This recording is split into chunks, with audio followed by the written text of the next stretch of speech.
Hello, everybody, and welcome to the SUNY Potsdam broadcast of softball. Today it's the Bears' home finale, and they host the SUNY Poly Wildcats.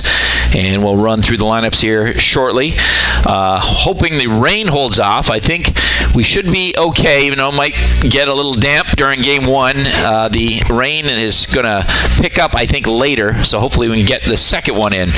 And real quick, running through the lineup here. For the Bears in the field, Emily Birmingham in the circle, Calissa Young behind the plate, Sam Horn at first base, Chloe Kutroff at second, Alexis Rosick at short, Madeline Wasserman at third, Hannah Fagan in left field, Peyton St. Clair in the center, and Sophia Pleat in right field. Leading off for the Wildcats is number 10, the shortstop, Shelby Edwards. And she is followed by number 6, the center fielder, Olivia Turk. Then 11, Annabella Mondello, the pitcher. Here is the first pitch from Birmingham to Edwards. And that is high for ball one. So batting fourth is number 13, the right fielder, Kelly Powell. Batting fifth, number 22, the catcher, Jolie Welpe. Here is the 1-0 to Edwards, and that is taken just high, 2-0. Batting sixth for the Wildcats, number 4, the left fielder, Ava Farragon. Batting seventh, and that hits her, so Shelby Edwards is aboard with nobody out. Batting seventh is Jenna Glenn, the second baseman.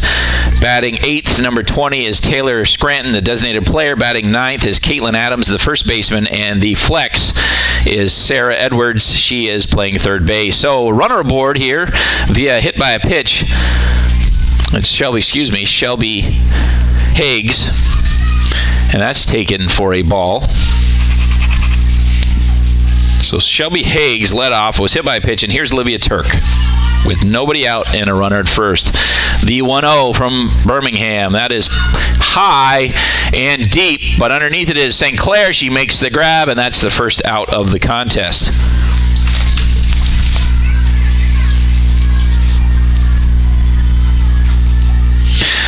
And that'll bring up Annabella Mondello, the pitcher for the Wildcats today. She is a left-handed hitter, as you can see.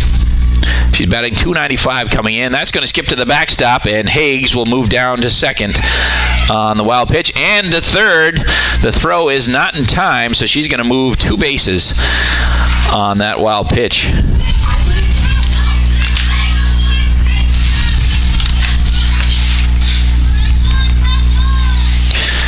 So, 1-0 to Mondello with 1 out, runner at third. That is away for ball one.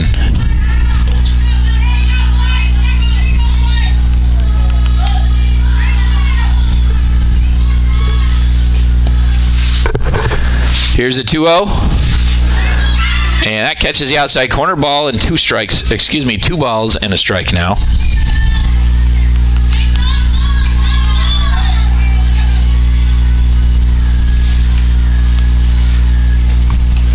And that is low.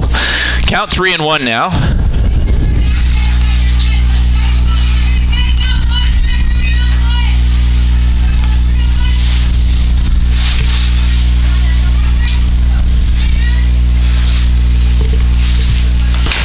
Rain coming down a little bit more. Here's the 3-1. That is high for ball 4, so a 1-out walk. And runners at the corners now for the Wildcats. Shelby Higgs was hit by a pitch and advanced to third on a wild pitch. Olivia Turk flew out to center field, deep center, and then Annabella Mondello, as you saw, just walked. That'll bring up Kelly Powell, the cleanup hitter, and the right fielder. Swings through that one, and the throw down to second. Kutroff cuts it off, goes back to third, so that'll be a stolen base for Mondello, but Higgs will hang out at third base.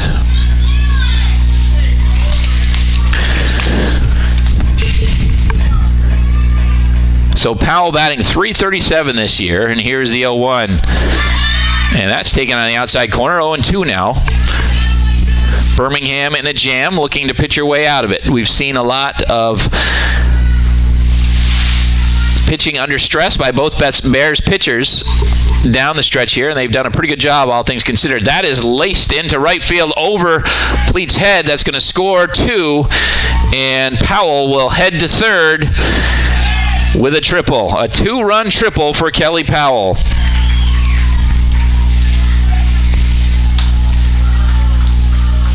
So that brings in Haig and Mondello, and the Wildcats are up 2-0 in the top of the first. Still just 1 out.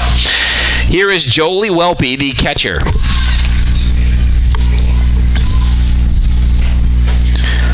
And that is taken low for ball 1. Ava Farragon is on deck for the Wildcats.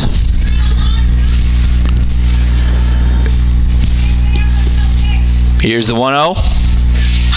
There's a high fly ball into left center. St. Clair makes the grab. Good throw home. And it is just late. Nice tag there by Calissa Young at the plate. So a sacrifice fly for Welpe brings in Kelly Powell. So the bases are now empty with 2 outs. And here is Ava Farragon, the 6th hitter and the left fielder for SUNY Poly. And that is grounded to Kutchoff at second, picks up, underhands to first. That'll retire the side, but not before the Wildcats score 3 times in the top of the third. We'll take a quick break and be back for the Bears' first at bat.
So the Bears will look to get their offense going and climb back into this one. They trail 3-0 here as we start the bottom of the first inning. It'll be Rosick, Kutchoff, Sinclair, and Horn.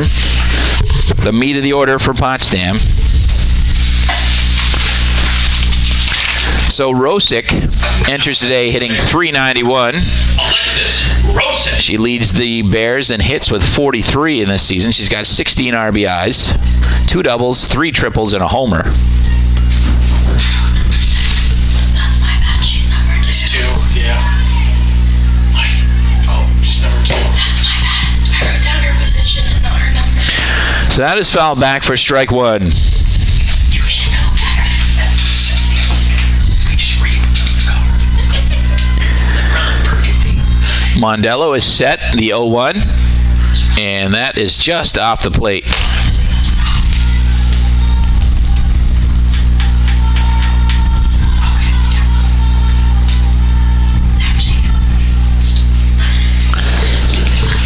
1-1 is fouled back by Rosick. So ball and 2 strikes now. Again, well, it's lightening up a little bit. For a little bit, it looked like it was going to start raining heavier. I don't think it's gotten bad yet. Hopefully it'll stay all right. And that is just high. So 2-2 now to Rosick. The Bears are on the road this weekend. They head to Western New York to face Buff State and Fredonia. That's fouled back.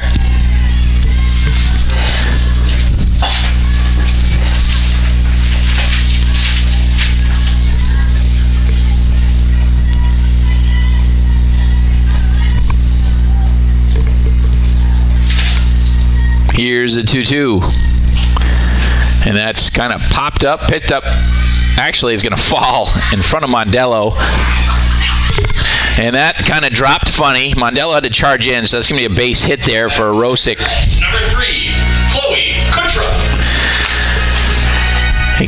It floated and then just died, and it was placed about as far away from the pitcher and catcher as you could get and still be that close to home plate. So here is Chloe Kutroff. There goes Rosick. Rosick is in there with a stolen base. So quickly, the Bears have a runner in scoring position. And that is the 22nd stolen base of the season for Rosick.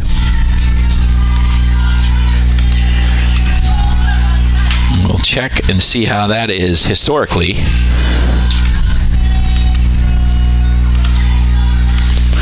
Here's the 1-0. That is high. Rosick faking going down to second. She might have been thinking about it, but popping up quickly was Welpe, and it was a smart move to stay where she was.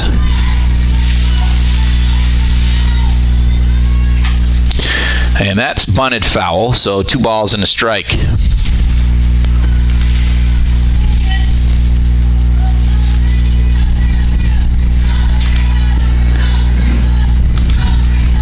So, the single-season stolen base record for the Bears is 24 by Kelsey Bennett, set 2 years ago. And Kelsey had 21 last season. So now Kutroff is going to go down and Rosick to get some instructions from Coach Furchin. So we'll keep that in mind. 24 is the record, and Rosick's got 22.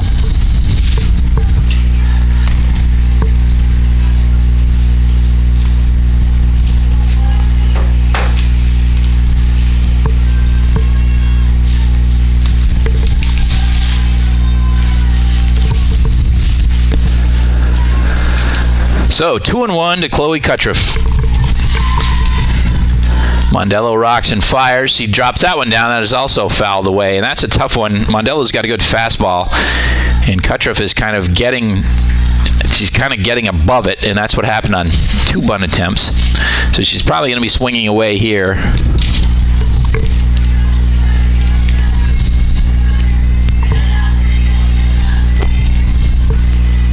Here's a 2-2. Swung on and missed. Another good fastball. Couldn't catch up to it. So that is the first out of the bottom of the first. And that'll bring up Peyton St. Clair. Now batting for the Bears, number 5, Peyton St. Clair.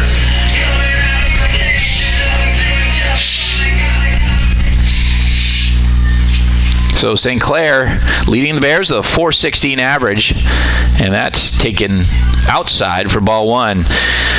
She's got 42 hits. She's 2 behind Rosick, who got her 44th.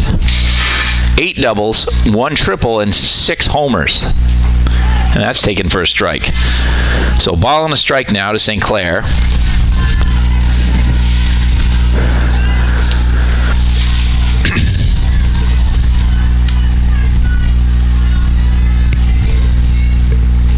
And that swung out and missed. Ball and 2 strikes. Again, St. Clair with a very good freshman season here. She's got 22 RBIs. The single-season record is 32, so she's got to have a big day and a big weekend to catch that one. Here's a 1-2.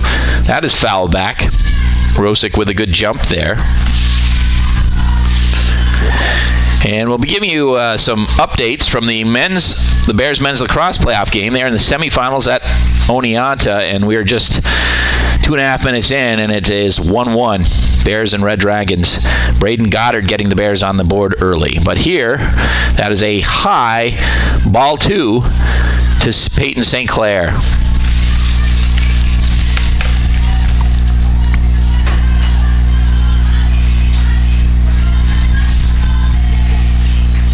There's a high fly ball. Who's underneath it? It's going to be Shelby Higgs, the shortstop, makes the grab for the second out. So a very high P4 for St. Clair. Now batting for the Bears, number 17, Sam Horn. P6, excuse me. Shortstop making the grab. I'd said Higgs, but I gave second base. So here's Sam Horn, the first baseman for Potsdam. Horn is hitting .278. She takes ball 1 there, just high. Bears need to get the bats going here. They trail 3-0 in the bottom of the first inning. Here's the 1-0. That is fouled away. 1-1.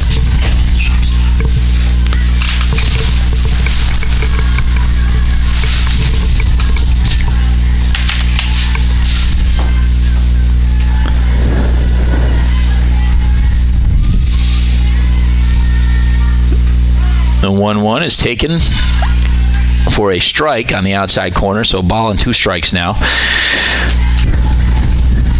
The umpires, John Horing behind the plate and Kathy Graff at first base. That swung through, so another big strikeout for Mondello. So the Bears threaten, but they do not score. They trail 3-0 as we head to the top of the second.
So as we start the second inning here, it is Jenna Glenn, the second baseman, followed by Taylor Scranton, the designated player, and Caitlin Adams, the first baseman. If anybody reaches, then we go to the top of the order, and that is taken for a strike. So Polly scored 3 times in the first inning. And that's where we stand, 3-0. That is up and in, a ball and a strike.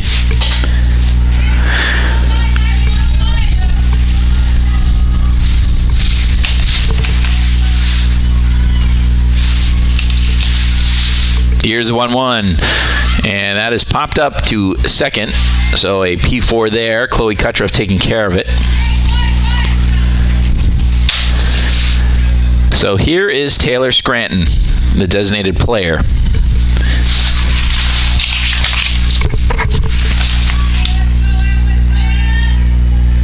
Scranton, 10 hits this season. First pitch is a strike.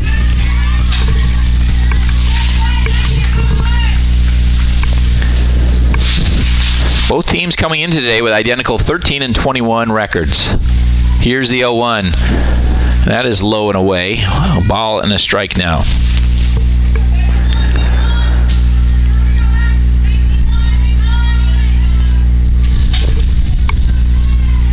One from Birmingham. Catches the inside corner. Good pitch there. Ball and 2 strikes.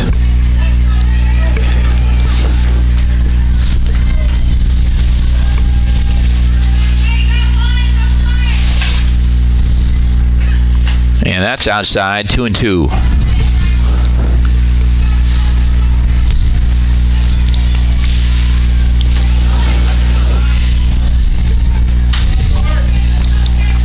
Birmingham set.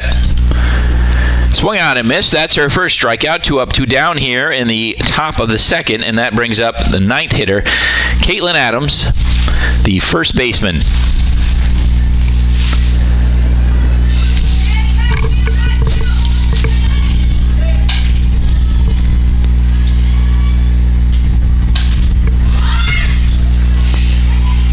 And that's taken for a ball.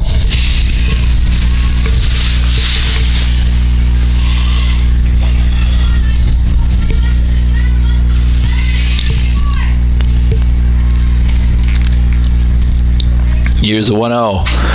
And that is grounded to Kutroff at second. Picks it up, fires the first. 3 up, 3 down. Perfect inning for Birmingham. We head to the bottom of the second with SUNY Poly leading the Bears 3-0.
So we are set to start the bottom of the second here. Leading off for Potsdam is Emily Birmingham, followed by Madeline Wasserman and Calissa Young.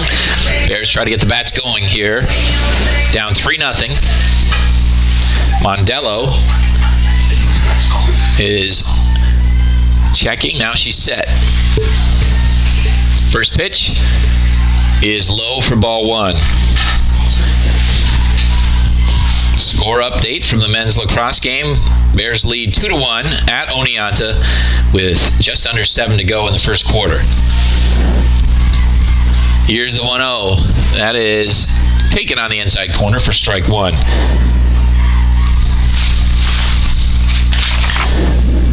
Birmingham hitting .356 coming into this contest. 31 hits on the season. That is fouled away for a strike.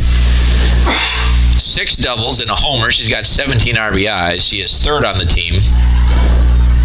Only Wasserman and St. Clair have more than she does. Here's the 1-2. That is up and away. Count is even now, 2-2.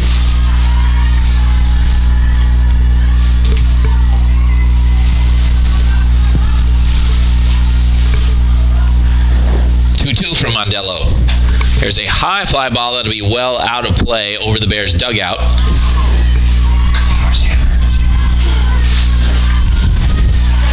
So 2-2 now.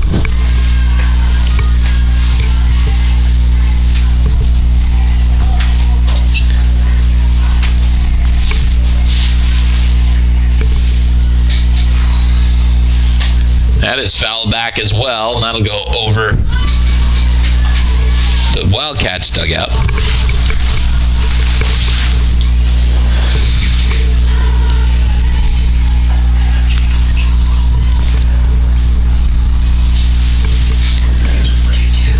And that is taken for a ball, a check swing there. Birmingham held up, so 3 balls and 2 strikes. Count is full.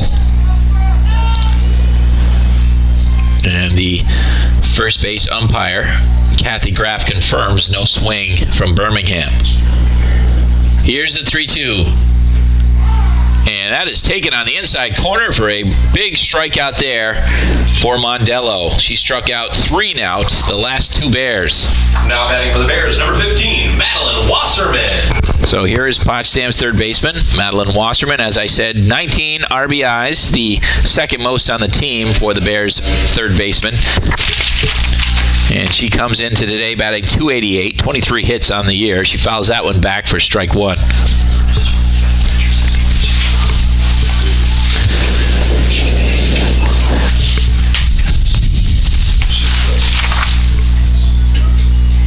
Mondello is 7-10 on the year with a 4.12 ERA.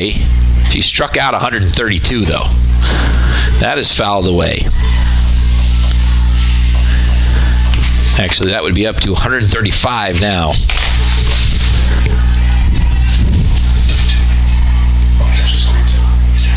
Here's the 0-2 to Wasserman. And that is high for ball 1.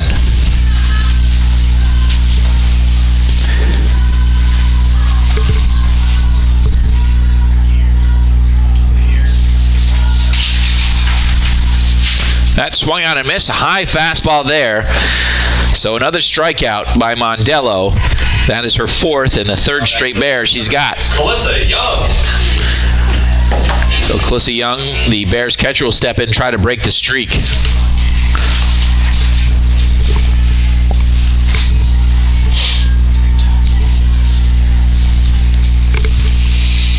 That is away and up for a ball. Mondello has shown that good fastball.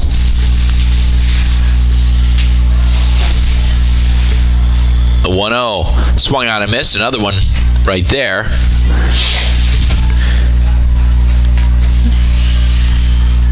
And several of those pitches, a rising fastball. The Bears haven't been able to climb up to catch it. Here's the 1-1. And that is taken outside. 2 balls and a strike.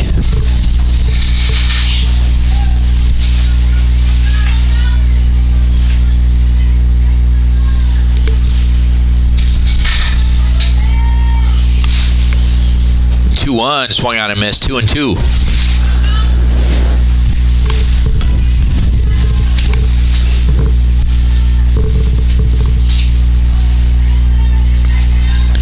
Bears looking for those base runners.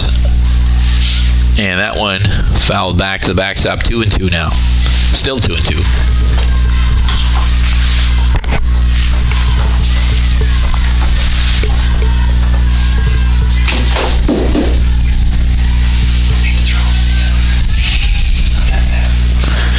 Here's a 2-2. Swung on and missed. Another strikeout for Annabella Mondello. That is her 5th of the game and the 4th straight. So the Bears sat down and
all right, we are back for the top of the third with the Wildcats leading 3-0. The first pitch from Birmingham taken for a strike by Shelby Higgs.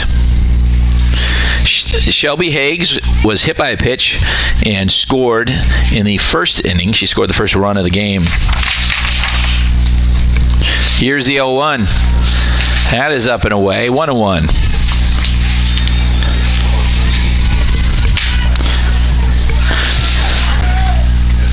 Score update from Oneonta for men's lacrosse in the SUNY semifinals. It is Bears 3, Red Dragons 3 right now with 2:30 to go in the first quarter. And that was a ball. 2 balls and a strike to Higgs.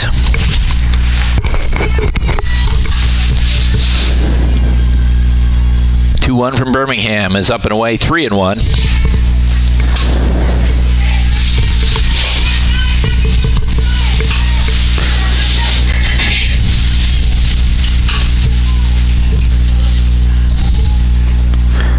That is taken for a strike. Higgs thought it was high, but it was called for strike 2. The count is full.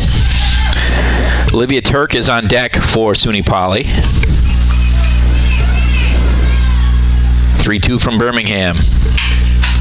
There's a high fly ball into not super deep center, and St. Clair takes care of it without a problem. So first out is recorded here in the top of the third, and that'll bring up Olivia Turk. Turk flew out to center in the first inning.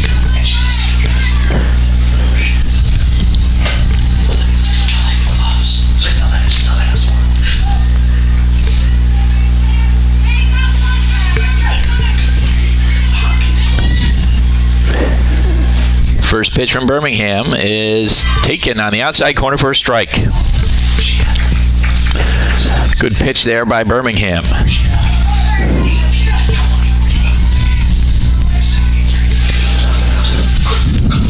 Here's the 0-1. Swung out and missed. Another good pitch. Some good heat there from Birmingham. It is quickly 0-2 to Turk.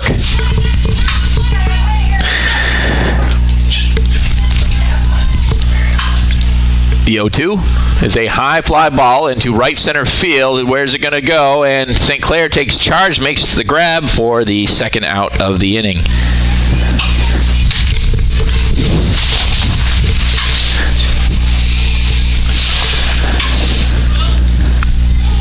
Birmingham finding a groove now.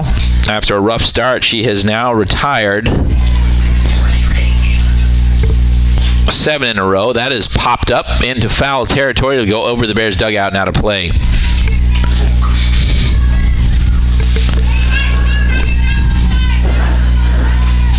So Annabella Mondello trying to help her own cause here. She walked, stole a base, and came in to score the third run in the first inning. And that's foul down the first base line. Horn picks it up in foul territory. So it's 0-2.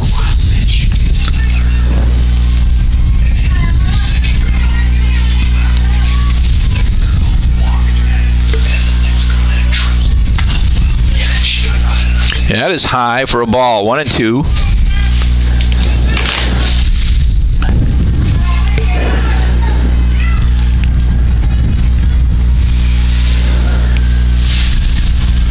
Here's the 1-2. That is well outside. 2 balls and 2 strikes. So Mondello has an even count, followed by Kelly Powell. Powell had a 2-run triple in the first inning. That was the big blow there.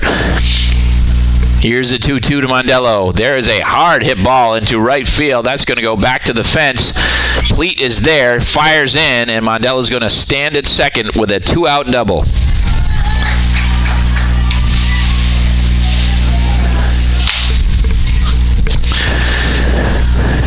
So Kelly Powell will step in now. Again, Powell is 1 for 1 with a 2-run triple.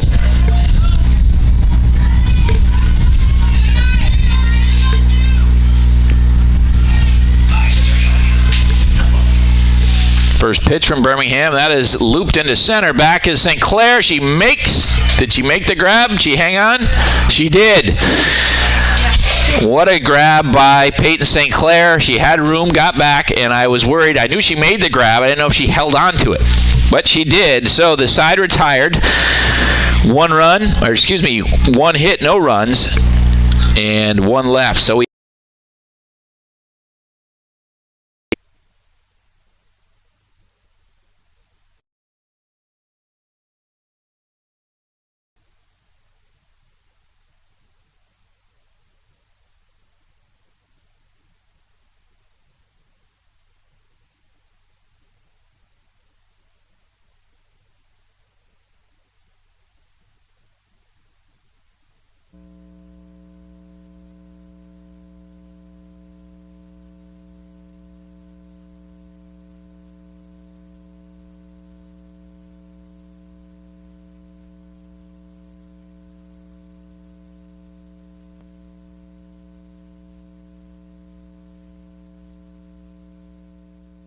So here's Sophia Pleat leading off for the Bears.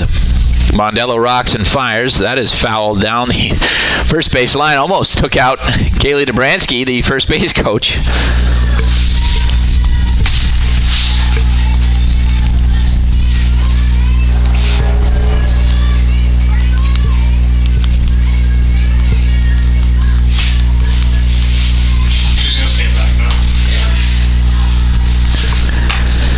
Here's the 0-1.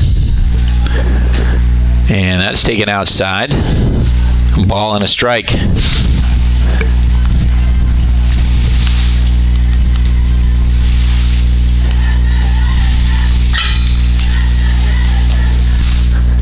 that is low, scooped behind the plate by Welpe.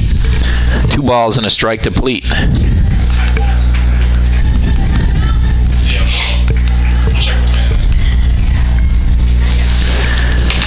The 2-1. That's fouled away. 2-2 now.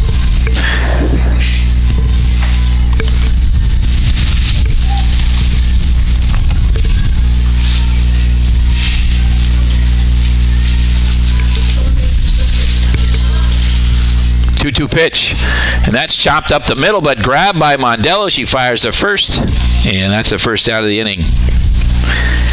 And that'll bring up Cassidy Richards, the Bears' designated player. Now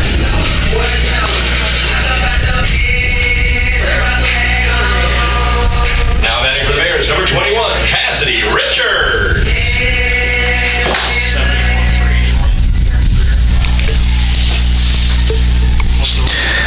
So Richards steps in. First pitch for Mondello. That is up and away for ball 1.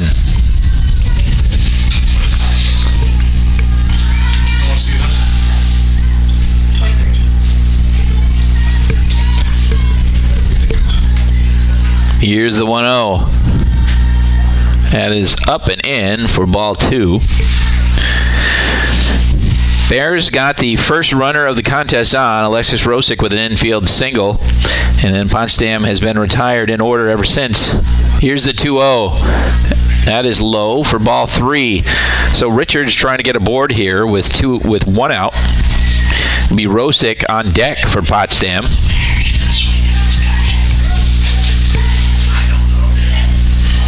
Here's the 3-0. That is taken for a strike.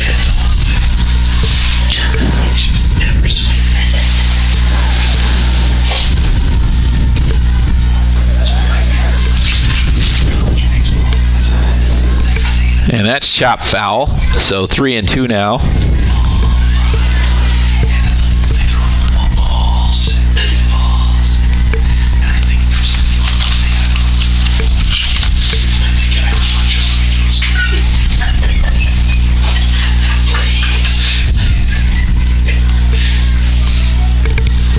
Here's a 3-2.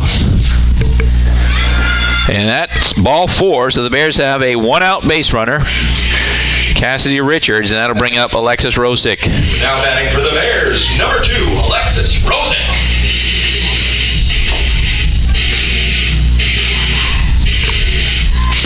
So again, Rosick 1 for 1. She stole a base. That was her 22nd of the season. Needs 2 to tie the single season record for Potsdam. Here's the first pitch from Mondello. That is chopped to short, picked up by Higgs, goes to second for 1, and then that'll be it. So fielder's choice for Rosick. She reaches, but a 6-4 put out at second base, and Richards is erased from the base pass. So Kutroff is stepping in now with a runner at first and 2 outs. She struck out in the first inning. First pitch from Mondello. There goes Rosick again, and that is number 23. Ball goes into center field, but she's going to hold there. So Rosick now needs just 1 more stolen base to tie the Bears' single season record.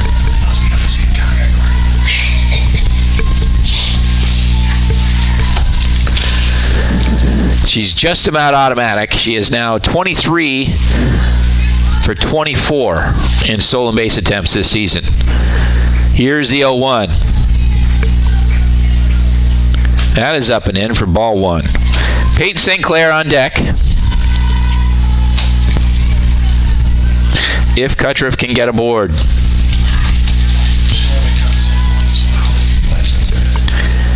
Here's the 1-1. That is low. 2 balls and a strike.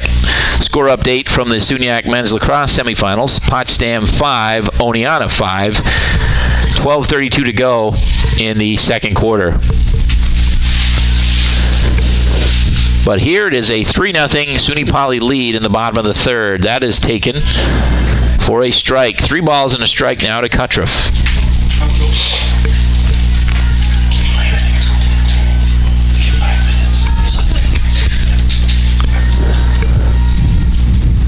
That is a rising fastball, and that is swung out and missed by Kutroff. That will end the inning, so the Bears get another base runner. They can't bring him across. We head to the top of the 4th. SUNY Poly 3, Potsdam nothing.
So we're here in the top of the fourth with the SUNY Poly Wildcats leading the Bears 3-0. Here is Jolie Welpe, the catcher, and she takes the first pitch on the outside corner for strike one.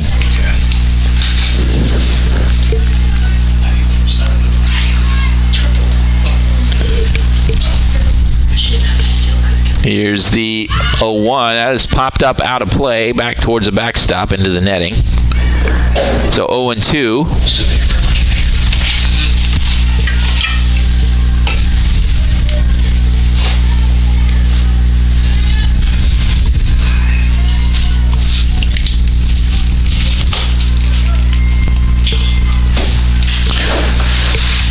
Here's the 0-2, and that is looped. It's actually popped up to second, and Kucherov makes the grab for the first out of the inning, and that'll bring up Ava Farragon. She grounded out to second base in the first inning, so she's 0-1. 0 for 1.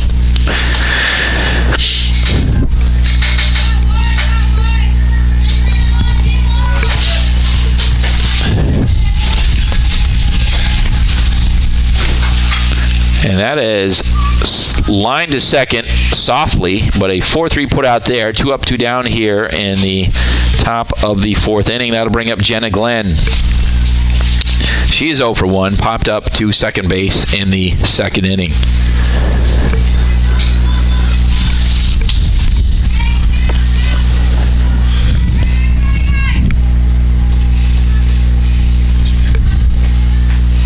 Takes the first pitch for a strike.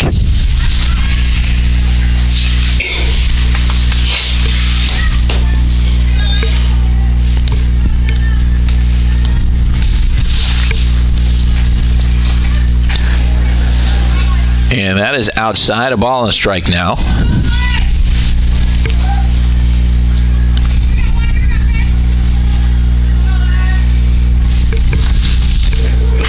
That's chop foul. Still 1-2.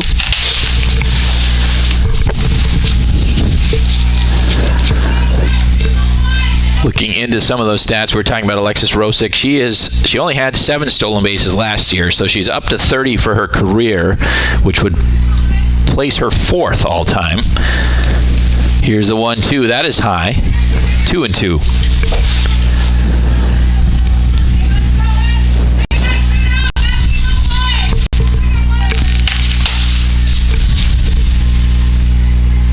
Here's the 2-2. Chop back to Birmingham, picks it up, fires the first, and that'll retire the side. In order, we head to the bottom of the fourth with SUNY Poly leading the Bears 3-0.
So Peyton St. Clair will lead it off for the Bears here in the bottom of the fourth, trying to get something going. The Bears have had a base runner in 2 of the 3 innings so far, but haven't been able to bring anything around. That is hit high into left center field. Running a long way forward is Ava Farragon. She tracks it down, though, for the first out. Now batting for the Bears, number 17, Sam Horn. So Sam Horn will step in. She's 0 for 1 with a strikeout. Our probable Game 2 starter for Potsdam, has been pitching very well lately. She's at first base in this game. That is hit between the first baseman and the second baseman for a one-out single, and that's the Bears' second hit of the contest. And so that'll bring up Emily Birmingham with a chance to help her cause. For the Bears, number 1, Emily Birmingham.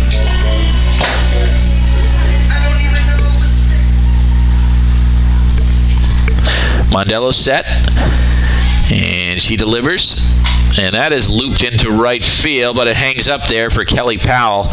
She'll make the grab for the second out. Now batting for the Bears, number 15, Madeline Wasserman. So the Bears' third baseman, Madeline Wasserman, will step in. She is 0 for 1 with a strikeout.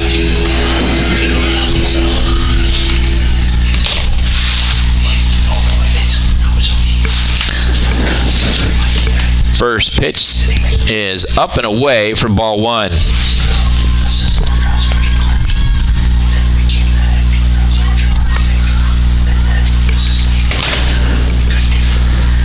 So 1-0 to Wasserman. Here's the second pitch from Mondello. Swung through and missed for a strike, 1-1. So Sam Horn at first, with 1 out on a base hit. Excuse me, 2 outs now. She had a 1-out base hit. That swung through and missed, so a good changeup there. Took something off that. Mondello, a good fastball, just floated that one in, and Wasserman was out in front. So it's 1-2.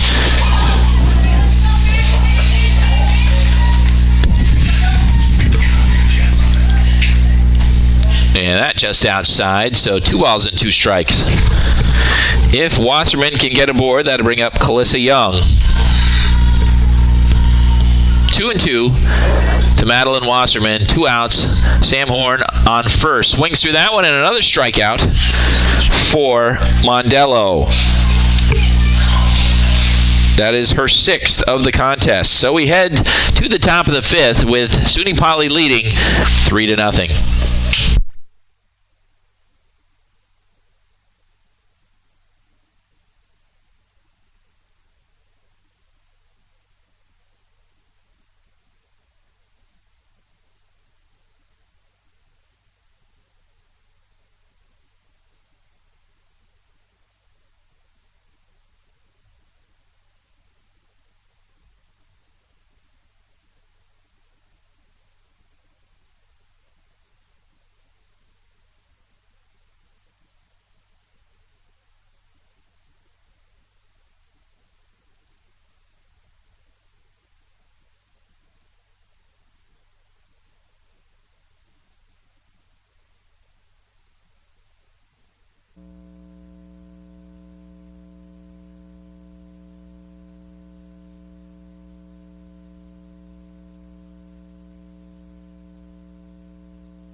Here's Taylor Scranton stepping in to lead off the top of the 4th.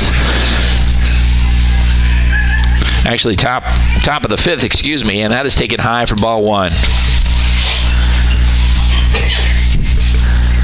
The 1-0 is popped up. Is that going to stay in play? It will not. Hits on the roof of the Wildcats dugout.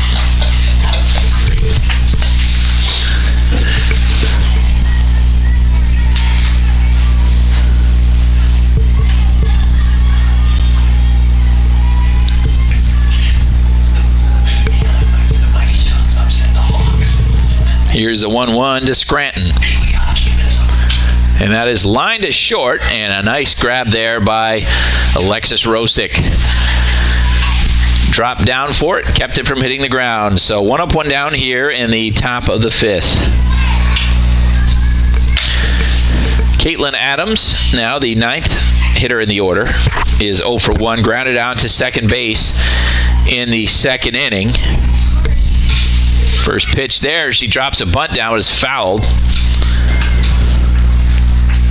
So 0-1. Next up is Shelby Higgs.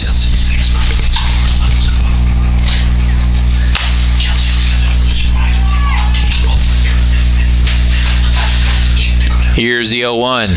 That is well outside, 1-1.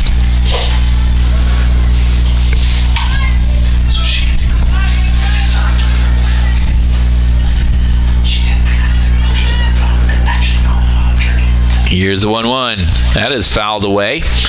Looked like it was ball 2. Adams went after it anyway. Almost poked it fair down the left field line.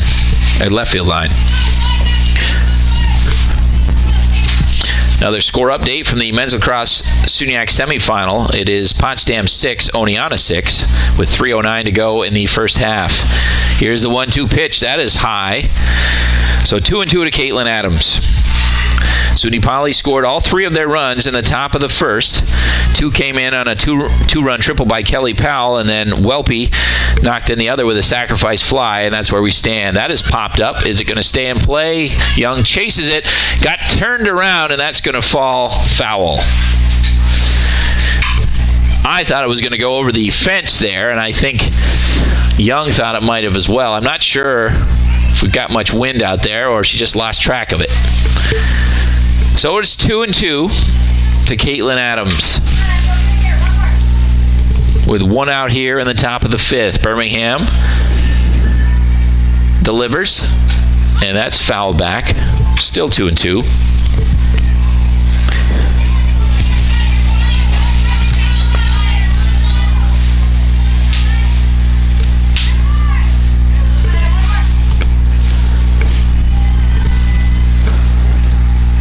Two again, and that's chopped foul down the first base line.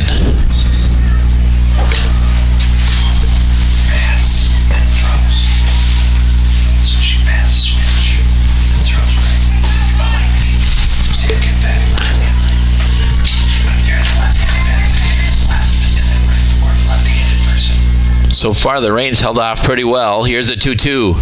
That is low and away, full count now. Did have a little bit earlier. I think it's cleared up for now, but it's coming later.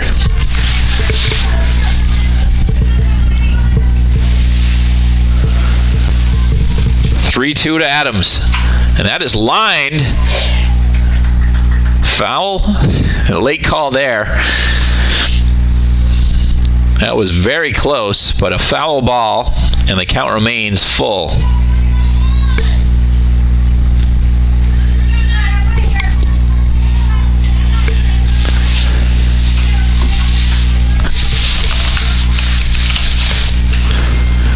The 3-2 again. That is lined off the glove of Wasserman, and she's going to beat that out. So that's going to be an error. So 1 out, base runner on an E5, and that'll bring up top of the order Shelby Higgs, the shortstop. She is 0 for 1. She did get hit by a pitch and come around to score in the first. She flew out to center field in the third, and she'll try to keep something going here in the top of the 5th. First pitch from Birmingham. She squares. That goes in. And then moving to second is Adams.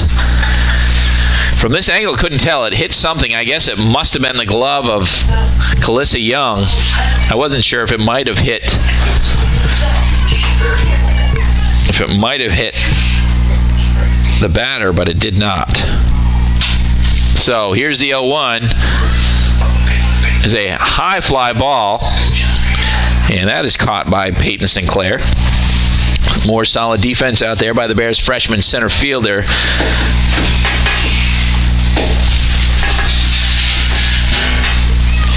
So here's Olivia Turk. She is 0 for 2, has flown out to center field both times.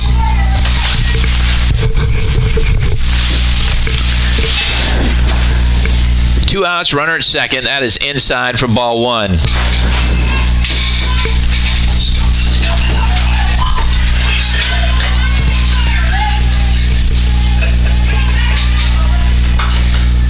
Here's the 1-0. That is taken for a strike. 1-1 to the Wildcats center fielder.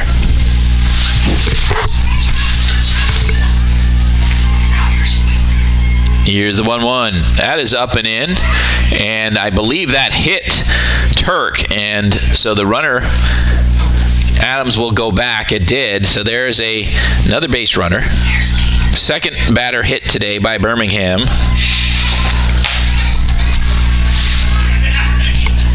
And that'll bring up Annabella Mondello, the Bears, or the Wildcats pitcher. She is 1 for 1. That is taken for a strike on the outside corner.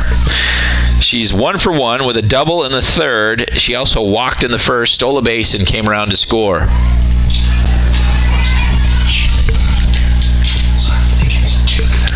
Swings through that one. So it's quickly 0-2 to Mondello.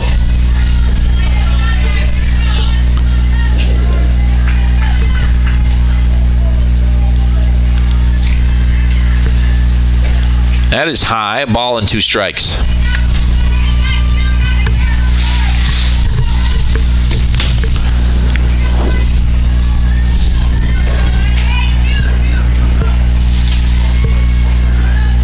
Here's a 1-2. That is chopped to third, picked up by Wasserman, throws to first in time. That retires the side. So 2 runners get aboard here in the top of the 5th, but they are stranded by Emily Birmingham. We head to the bottom of the 5th with SUNY Poly still on top 3-0.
So Calissa Young will lead off the bottom of the 5th for the Bears. She's 0 for 1 with a strikeout. SUNY Poly leads it 3-0 here. Young drops that down. Picked up by Edwards and gets her in time. A nice play there by Sarah Edwards, the third baseman for the Wildcats. Now batting for the Bears, number 11, Sophia Pleat. So Sophia Pleat will step in for Potsdam. She is 0 for 1, grounded out to the pitcher in the 3rd inning.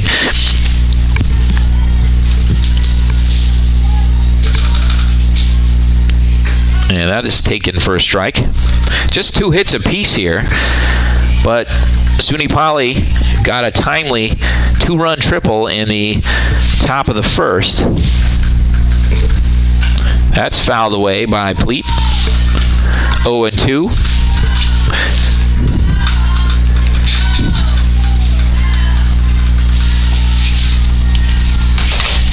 Mondello is set. And that is foul down the first base line. Mondello has been sharp. Allowed just 2 base hitters. Excuse me, 2 base runners. She's allowed 2 hits. She struck out 7 here. It's been a long year. Here's the 0-2. And that's going to scoot to the backstop. So 1-2 to Pleat.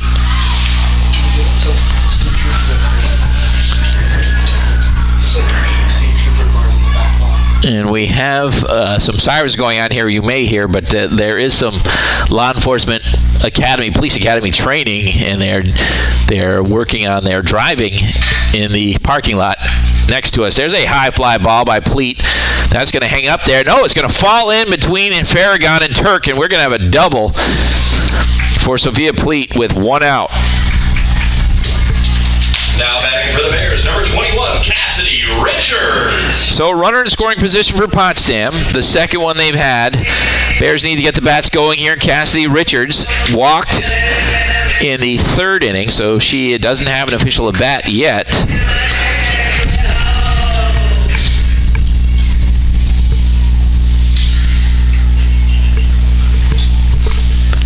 First pitch to Richards is low and inside for ball one. And we'll give you another update here from the men's lacrosse, the SUNY semifinal. The Bears lead Oneonta 7-6 at the half. Here's the 1-0 to Richards. That skips to the backstop, and Pleat will easily move to third on the wild pitch. So the Bears have a potential run just 60 feet away now with one out here. Mondello pretty dominant up to this point. See if she's tiring. Here's the 2-0 to Richards, and that is taken for a strike.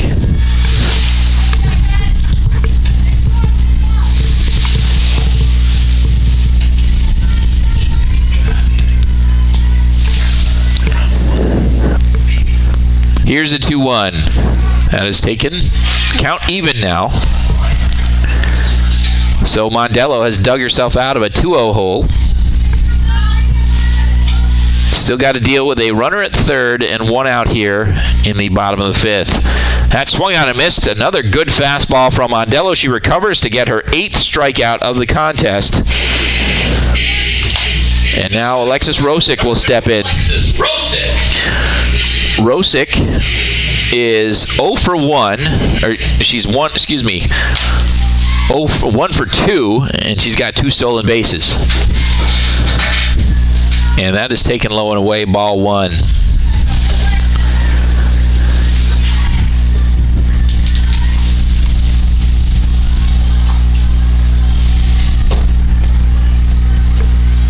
Here's the 1-0 from Mondello, and that is taken for a strike.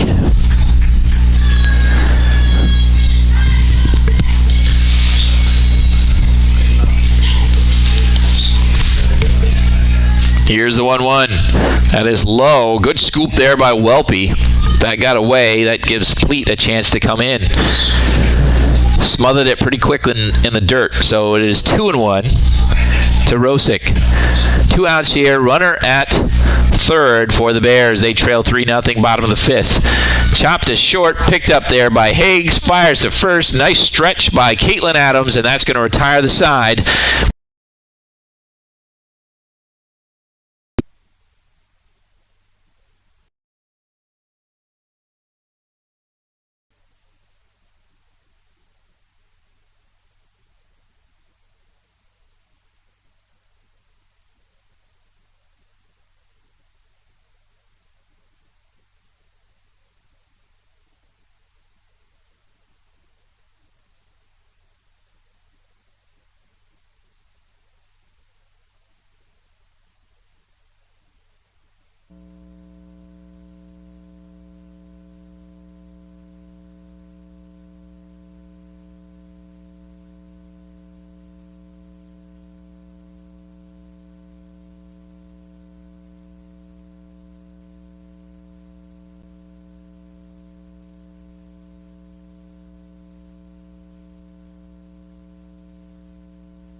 Kelly Powell takes ball one here in the top of the sixth. Powell is 1 for 2. She had a 2-run triple in the first inning, and the Wildcats added one more after that, and that is still the score here. 3-0 SUNY Poly.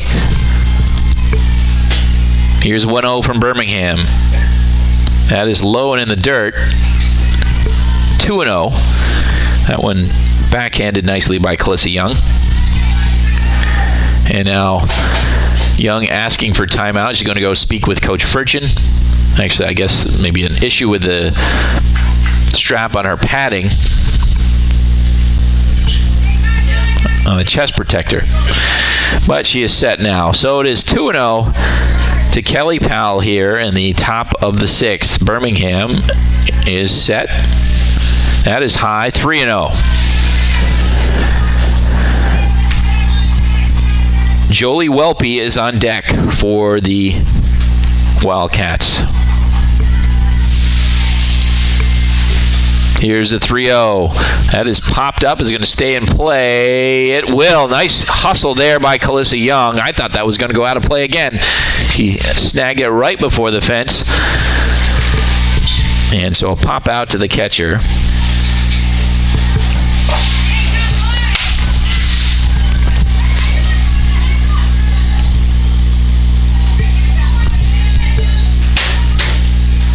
So here's Welpe. 0 for 1 with a sac fly in the first. That is a high fly ball in the center field, but St. Clair is there. Hanging up nicely, and St. Clair with no problem there. So 2 up, 2 down here in the top of the 6th, and that brings up the left fielder, Ava Farragon, who is 0 for 2. She's grounded out to second base both times in the first and the fourth.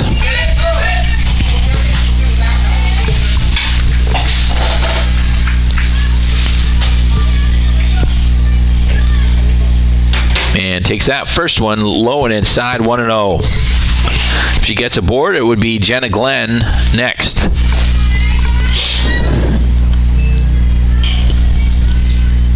The 1-0 is outside, 2-0.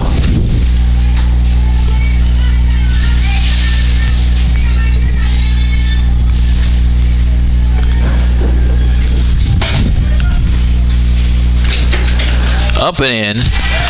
3 balls and no strikes here to Farragon.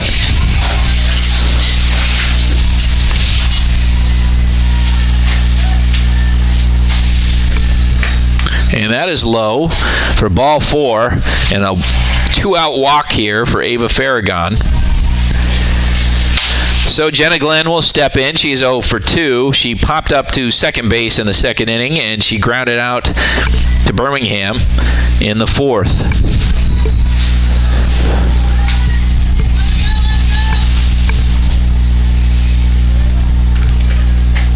First pitch is taken on the outside corner for strike 1. Taylor Scranton on deck.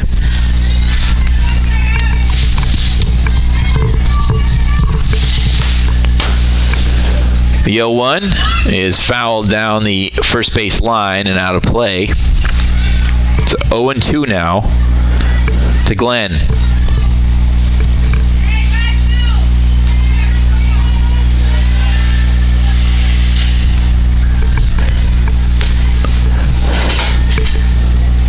The 0-2 inside for ball 1. Farragon getting a bigger lead with the pitch, but she retreats back to first. 2 outs, runner on first via the walk.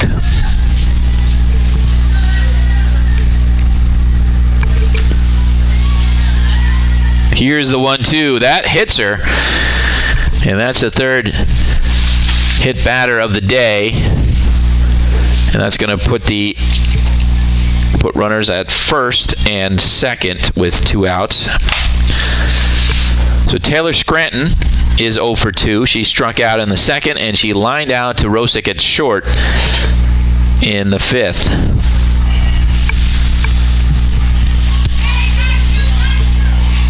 So the Wildcats have something going here after the first 2 batters did not reach. That is high for ball 1.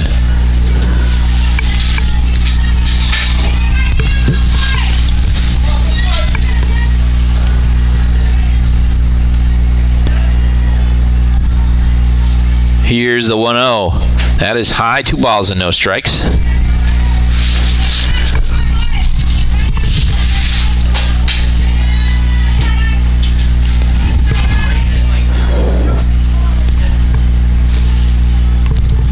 The 2-0. That is a high fly ball in the left field. That's going to get over the head of Fagan.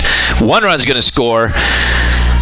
And they will hold up there. So a one-run double for the Wildcats there with 2 outs, and that'll make it 4-0.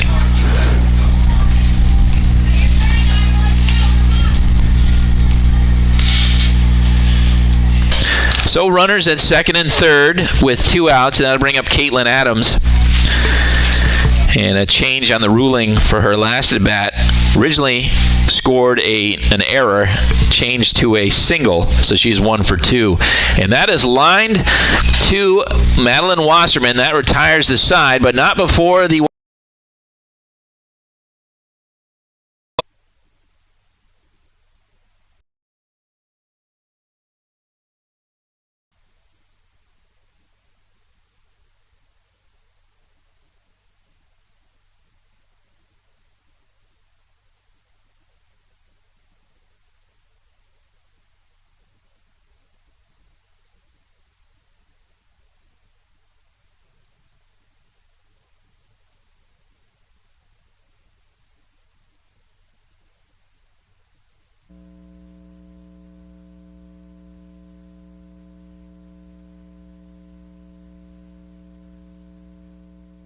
So Chloe Kutroff will lead off for the Bears in the bottom of the 6th. SUNY Poly leads it 4-0. They scored 3 in the first and 1 in the top of the 6th. Kutroff is 0 for 2, trying to get things going for the Bears.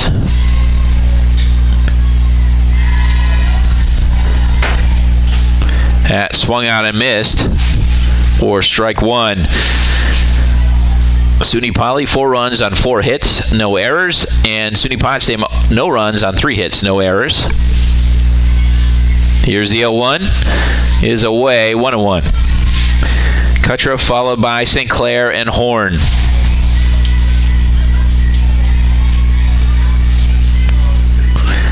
Mondello rocks and fires, 1-1, that is popped up.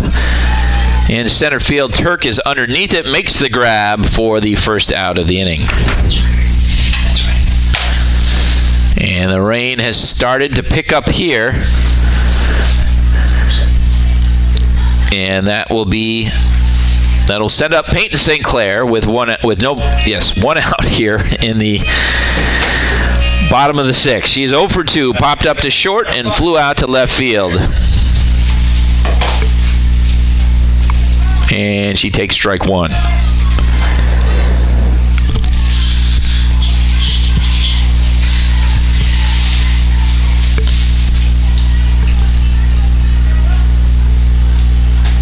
And swung and missed there. Tried to hold the swing back at the last second, but she'd already gone through, and I think it was pretty good location as well. So 0-2 to St. Clair. Swung out and missed. So that is foul tipped into the glove and held on, I guess, is what the umpire was saying. Welpe hung on there. So that would be the 9th strikeout of the day for Mondello. So 2 up, 2 down here for Potsdam, and Sam Horn will come up. She is 1 for 2. She struck out, but then snuck a single through the right side in the 4th inning. First pitch from Mondello, swung out and missed.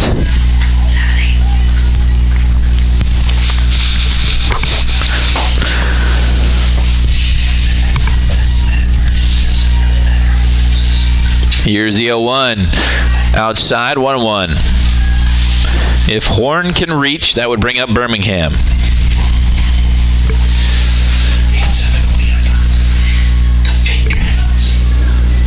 Here's the 1-1. That is fouled away. Ball and 2 strikes now to the Bears' first baseman.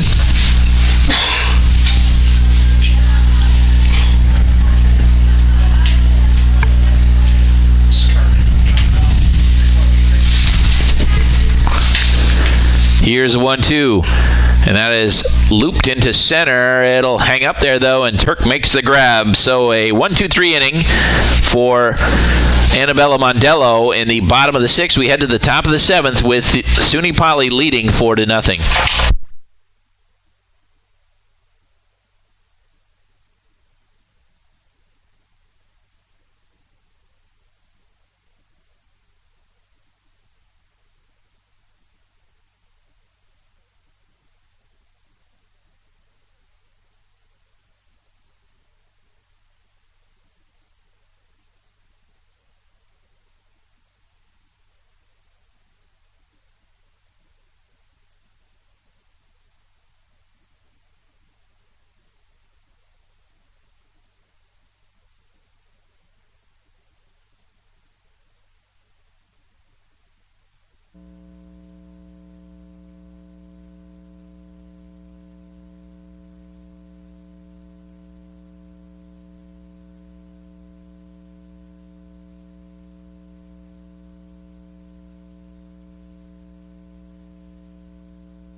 So Shelby Higgs will lead off the top of the 7th for the Wildcats. Birmingham delivers. That is low and inside for ball 1.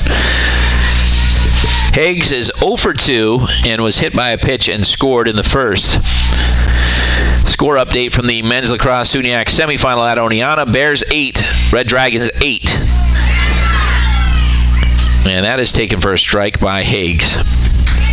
That men's lacrosse score, 9:26 to go in the third quarter.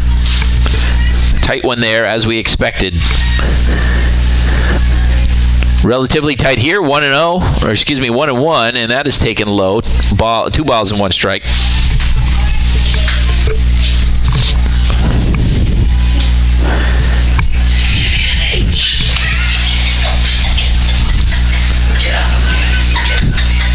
And Birmingham looking for a drier ball, trying to get a better grip as the rain is coming down here. Here's the 2-1. That is out, actually catches the outside corner, 2-2.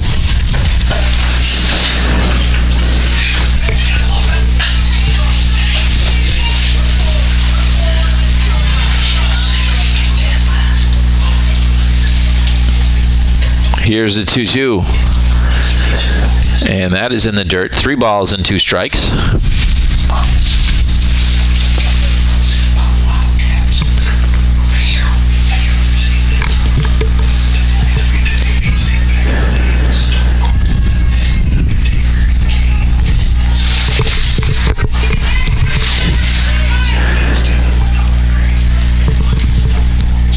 To Higgs. That is popped up into center field. St. Clair underneath makes the grab for the first out. A lot of fly balls to center field by both sides today.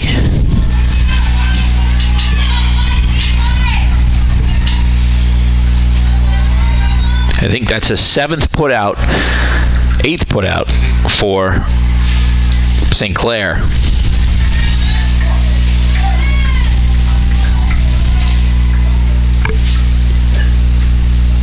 And that is a ball to Olivia Turk.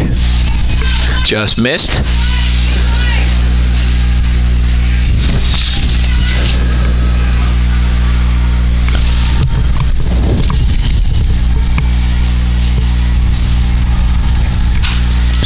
That is hit high and deep down the right field line. Pleat is there, makes the grab. Couldn't quite see if it was in fair territory or not, but it doesn't matter. That's an out. So an F9 and 2 up, 2 down here for the Wildcats in the top of the 7th. So here is Annabella Mondello. She is 1 for 2 with a double. She also walked, stole a base, and scored in the first, and she's had quite a day in the pitcher circle.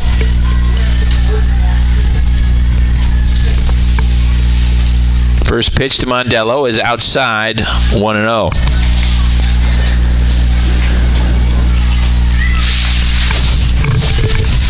Again, the Wildcats scored 3 in the first, a 2-run triple by Kelly Powell, and then a sacrifice fly by Jolie Welpe.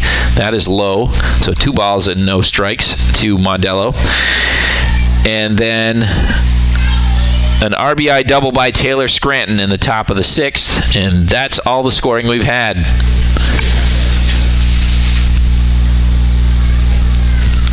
That is low for ball 3. 3 balls and no strikes. So Kelly Powell is on deck if Mondello can get aboard. Here's a 3-0. That is outside for a 4-pitch walk to Mondello with 2 outs here.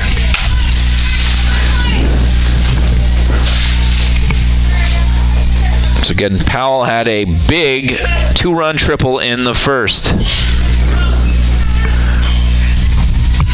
He is 1 for 3.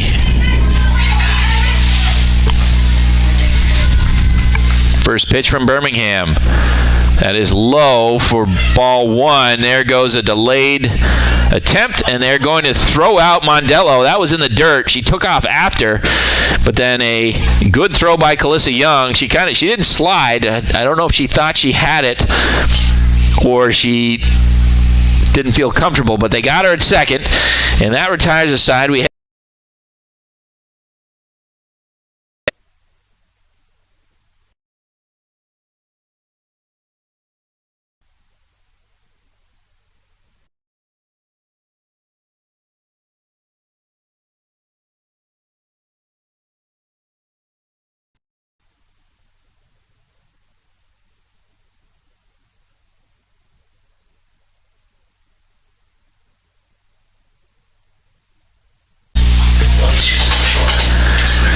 So Mondello trying to finish off a good performance here. And that is taken for ball one.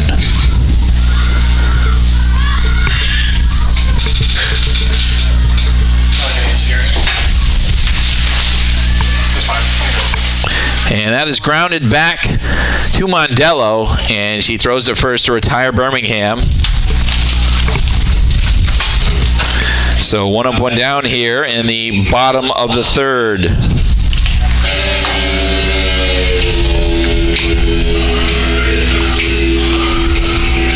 So here's Madeline Wasserman. She struck out twice today, trying to solve Mondello in her third at bat. First pitch is a high fly ball to deep center field. That's going to be over the glove of Turk. Wasserman will stop at second with a 1-out double. So some good power there by the Bears third baseman, and they're in business here in the bottom of the seventh. Now batting for the Bears, number 6, Alyssa Young.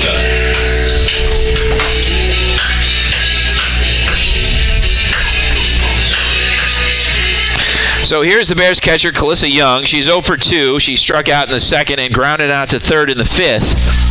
Trying to push something across here for the Bears, narrow the gap. Swung on and missed for strike one.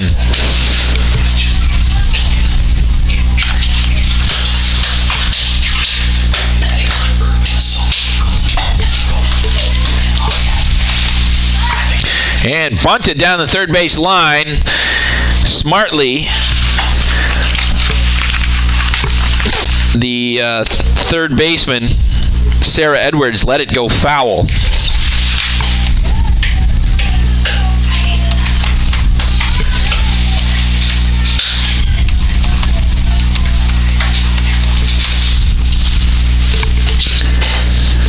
So here's a 2 to Young. That is just outside. A ball and 2 strikes now.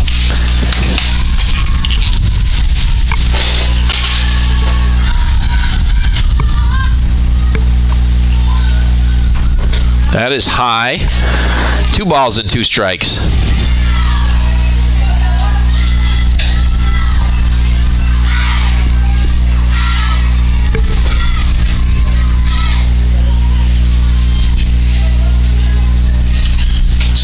Here's the 2-2. That is high. 3 balls and 2 strikes now. Again, Madeline Wasserman, a 1-out double. That's where she stands right now. Wildcats trying to close out a 4-0 victory here. Bears two outs to do something about it.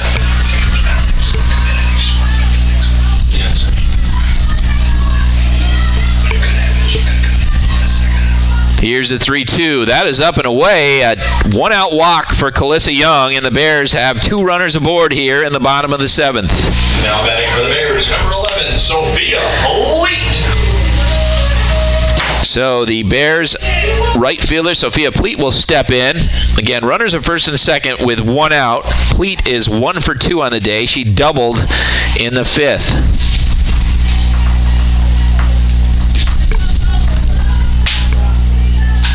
That is popped up.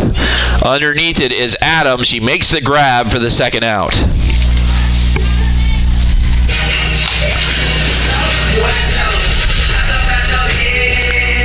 So here, The Bears, number 21, Cassidy Richards. with 2 outs and runners at first and second, here's Cassidy Richards. Richards walked in the 3rd and struck out in the 5th. She is 0 for 1. First pitch from Mondello, swung on and missed. Mondello has been very sharp today. 9 strikeouts.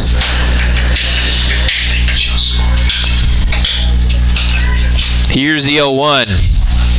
That is chopped back to Mondello. She'll underhand it to first, and that'll retire the side and give the Wildcats game 1. A 4-0 victory for SUNY Poly. SUNY Poly 4 runs on 4 hits, no errors. And the Bears, no runs on 4 hits. Now we'll quickly run through the box score. Shelby Higgs was 0 for 3, but she scored a run. Annabella Mondello, the pitcher, was 1 for 2 with a run scored and a double. She also walked twice. Kelly Powell was 1 for 3 with a 2-run triple. and she scored a run as well. Jolie Welpe was 0 for 2, but she had a sacrifice fly that scored a run. Ava Farragon scored a run. Taylor Scranton was 1 for 3 with an RBI single. And Caitlin Adams was 1 for 3. So the pitching line for Mondello. She improves to 8-10 on the season. No runs on 4 hits. She walked 2 but struck out 9. Now looking at the Bears side of the box score. Alexis Rosick was 1 for 3. Sam Horn 1 for 3. Madeline Wasserman 1 for 3. Sophia Pleat was 1 for 3. And Emily Birmingham, not a bad day, just facing a red-hot pitcher, I think. She allowed 4 runs on 4 hits. She walked 3, struck out 1. So with that, we will take a break, and we will be back in about 20 minutes for Game 2.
And we're just about underway here in Game 2.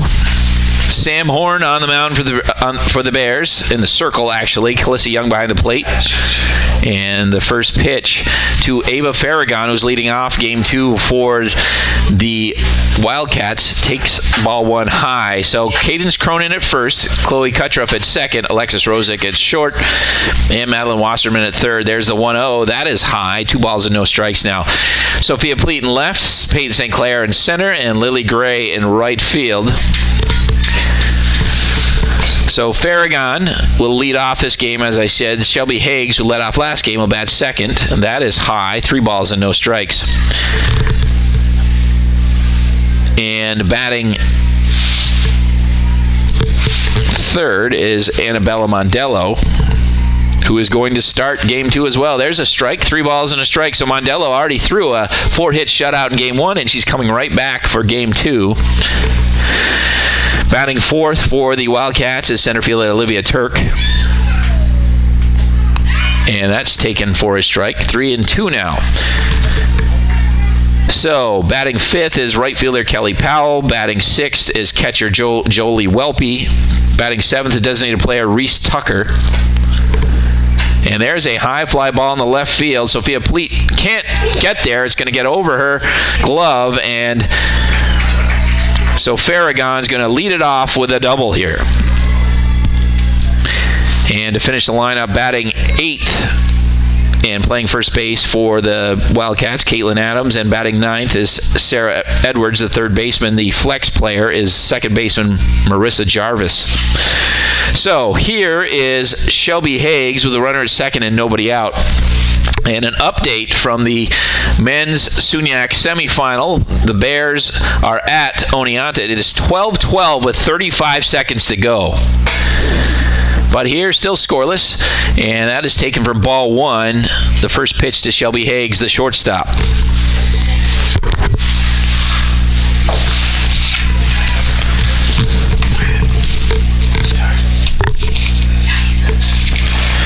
And that is taken low. 2 balls and no strikes to Higgs.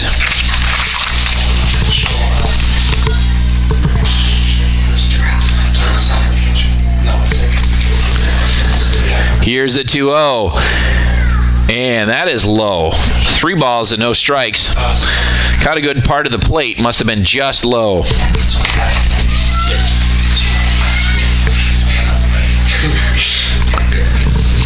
The 3-0, she squares, pulls back. That is a strike.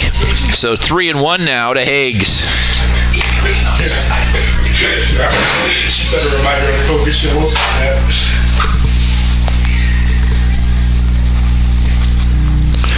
And that is in the dirt.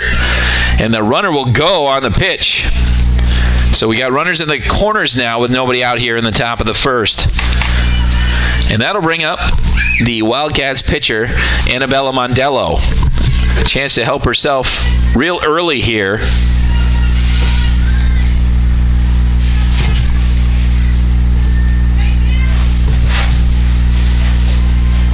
First pitch to Mondello is hit hard on the ground. It's a fielder's choice. Chloe Kutroff got Higgs at second with a 4-6 putout, but Mondello will reach on the fielder's choice, and Farragon will come in to score to make it 1-0.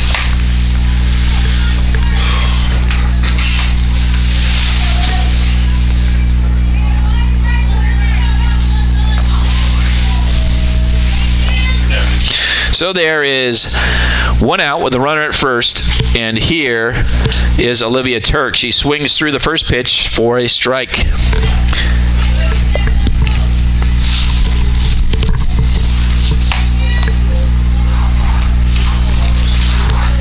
Here's the 0-1.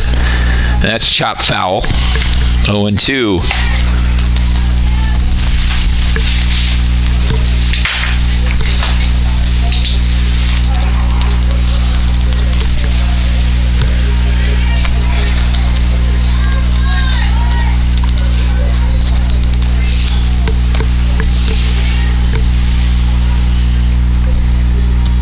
The 0-2.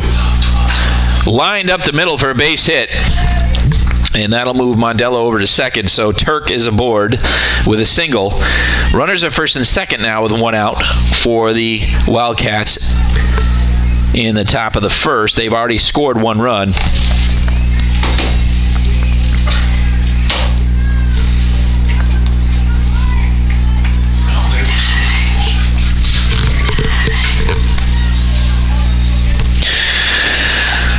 So here is Kelly Powell. And she chops that right back to Horn. A 1-3 put out there. Runners will advance, but there are two outs. So second and third with two outs, and here is the catcher, Jolie Welpe.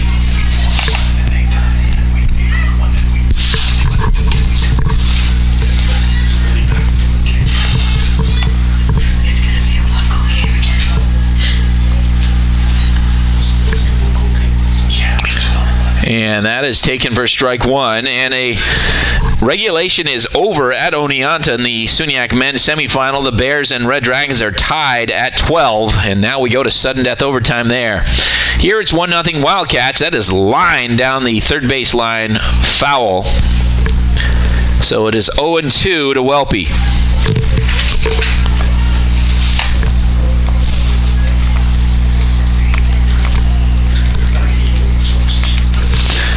Sam Horn trying to minimize the damage. A run is already in on a ground out, a fielder's choice technically.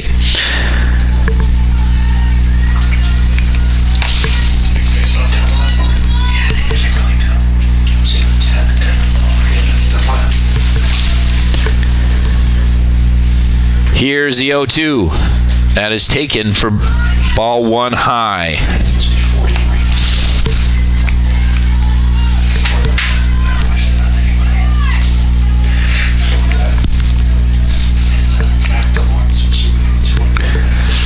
That's chop foul, still 1-2.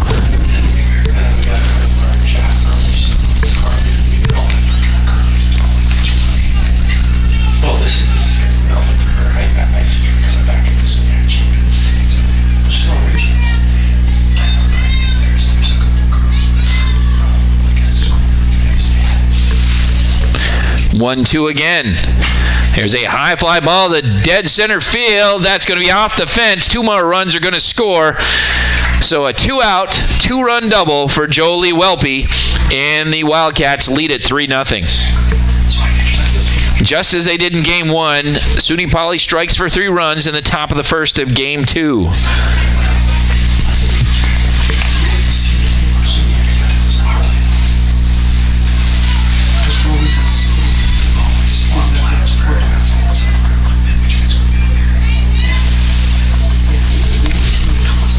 So here is Reese Tucker, the designated player.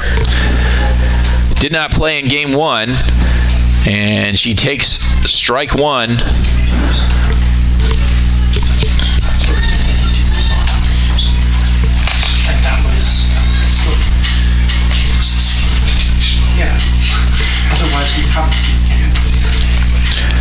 And that misses. 1-1 now to Tucker.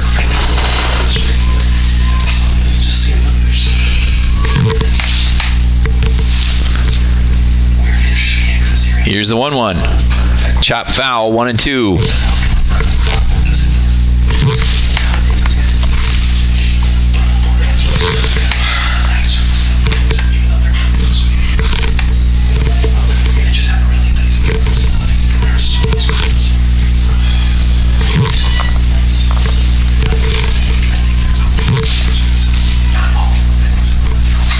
Here's a high fly ball to center field. Is it going to fall?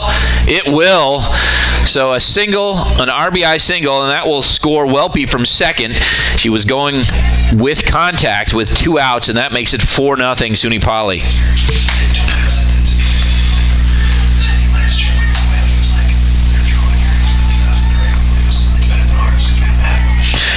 So that'll bring up the left-handed hitting first baseman Caitlin Adams. 2 outs, runner at first, 4-0 SUNY Poly here in the top of the first.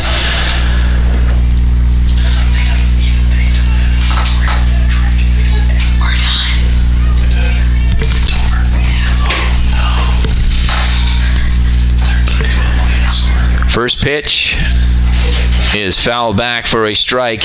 A final score from Oneonta. The Red Dragons have defeated the Bears 13-12 in overtime. So the end of a great season for Potsdam. They fall just a little bit short in the semifinal. Here's the 0-1. That is low, 1-1. And I think the rain has picked up a little bit here in the second game.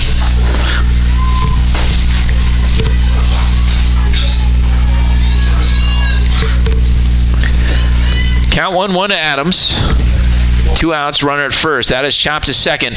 Kutroff picks it up, throws it away. Actually, tough play there. Gets by Cronin. And the runner at second, Tucker, will go to third. That was a tough play for a lot of reasons. It's raining, number one. The umpire crossed right in front of Kutroff, followed by the runner right in front of Kutroff. She kind of bobbled it, hurried the throw, gets by Cronin, and the result is the Wildcats are still alive with runners at the corners here in the top of the first.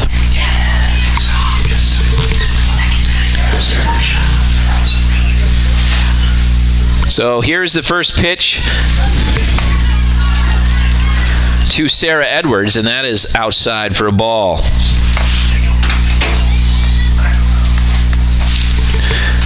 Again, 4 runs in here in the top of the first. She slaps that one to third, knocked down by Wasserman, throws not in time.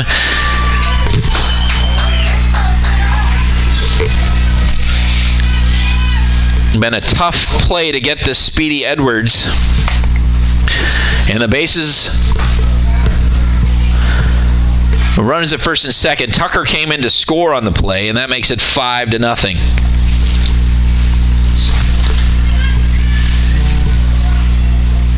So that brings up Farragon, hits it to short, and there's a fielder's choice to end the inning, a 6-5 putout. Rosick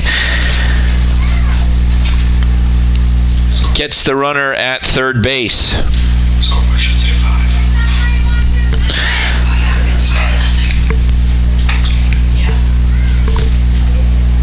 So we head to the bottom of the first with SUNY Poly leading 5-0.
So Alexis Rosick will lead off for the Bears in the bottom of the first.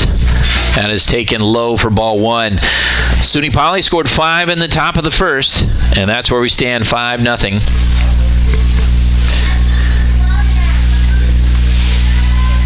And considering North Country Springs, it's not super cold outside, but it is kind of miserable with the rain coming down.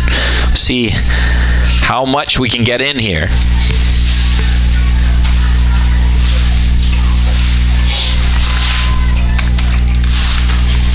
Here's the 1-1. That is chopped back to Mondello.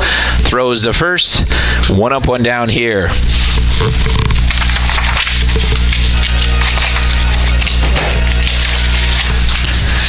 So that'll bring up Chloe Kutroff. Number 3, Chloe Kutroff.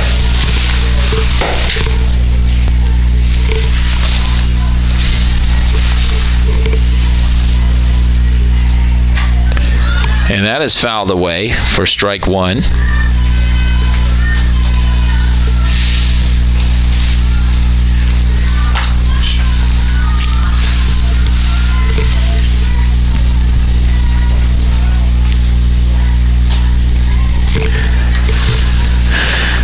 So that's taken 1-1.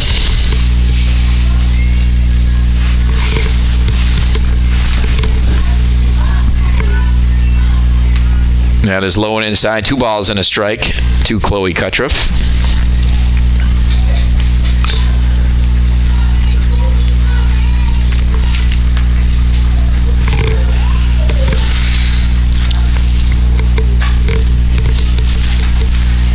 That's fouled away. 2-2 now.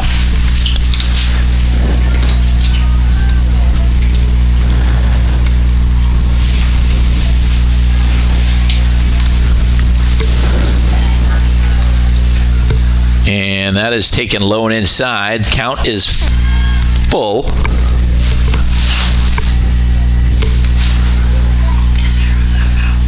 Again, the final score from the SUNY men's lacrosse semifinal.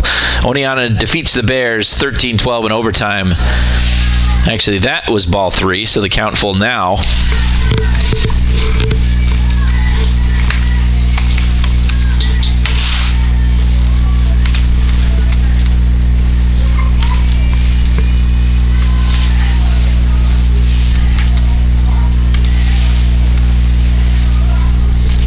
Three-two, foul back.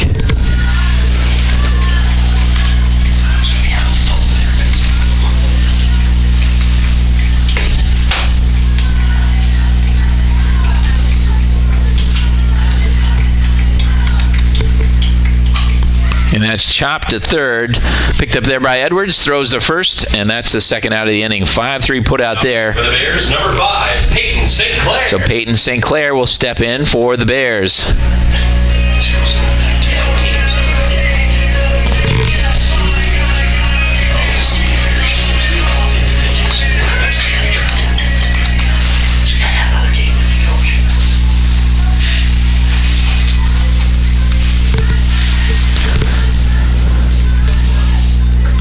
First pitch is taken outside for ball 1.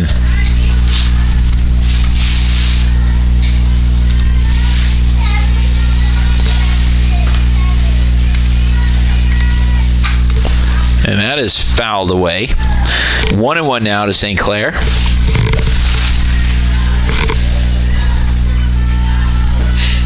this is over, we gotta go back to first. Yeah, the end of first. So I can check out that last out. And there's a strike. Ball and 2 strikes now.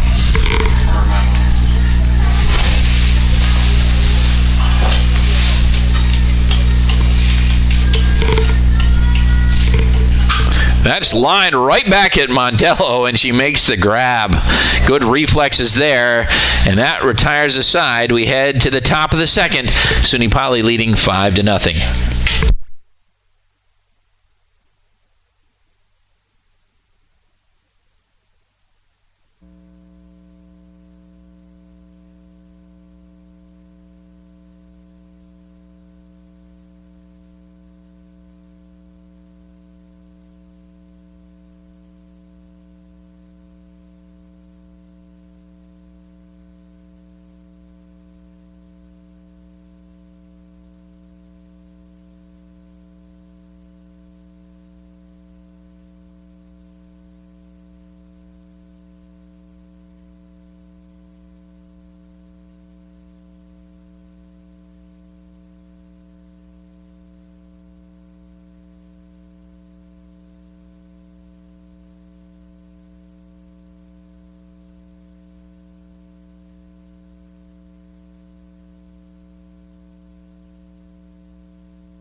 So here's Shelby Higgs leading off the top of the second, and she takes a strike there.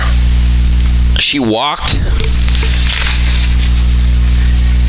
in the first and was erased on a fielder's choice. Here's the 0-1. Swung on and missed. 0-2.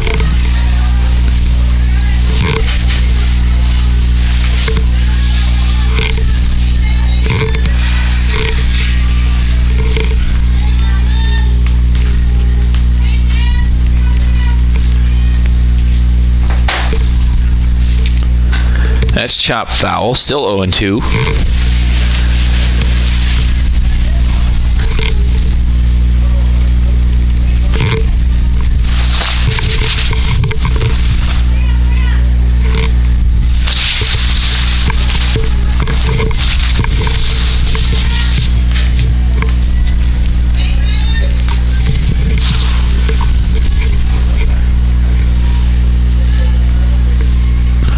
O2 again is outside, a ball and 2 strikes.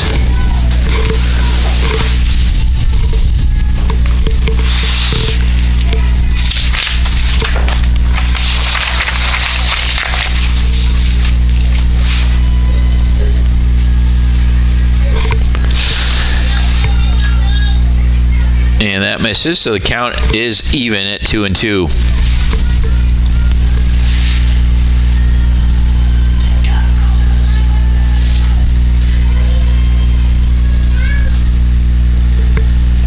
And that's line foul. Still 2-2.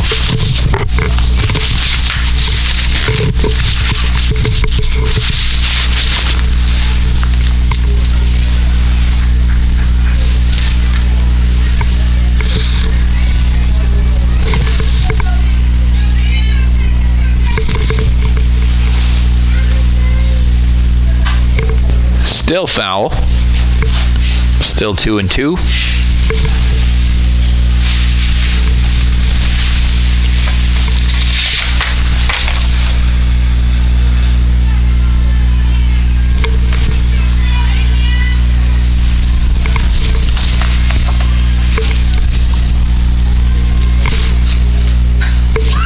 That is popped up. Horn calling for it, makes the grab. So a P1 to start the second.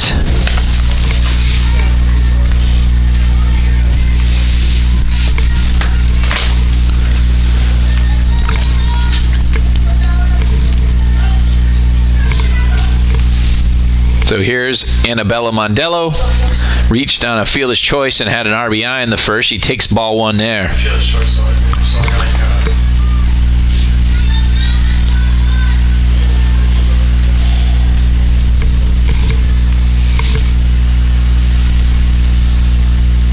There's a high fly ball to deep left center field. St. Clair is going back off the fence. Mondello is going to stop at second with a 1-out double.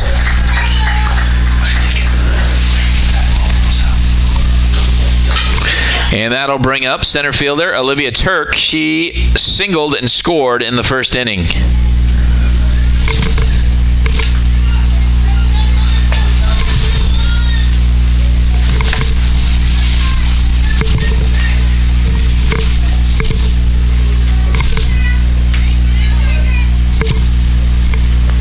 First pitch is low for ball 1.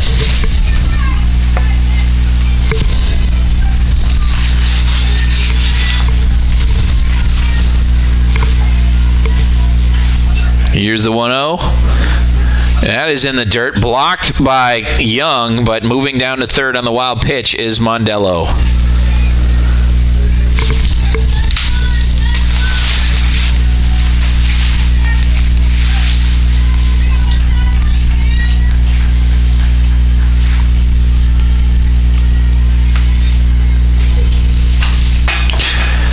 There is Rosick looking the runner back, fires to first, gets the runner first, then Young blocks the plate, and a nice throw by Cronin, and they get Mondello at the plate.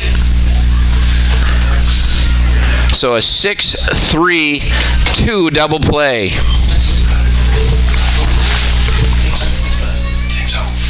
And with that, we will head to the bottom of the second with the Bears trailing the Wildcats 5-0.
So here's the Bears pitcher, Sam Horn, to lead off the bottom of the second.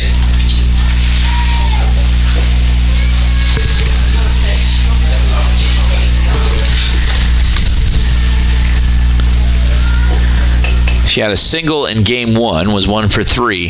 That is low for ball one.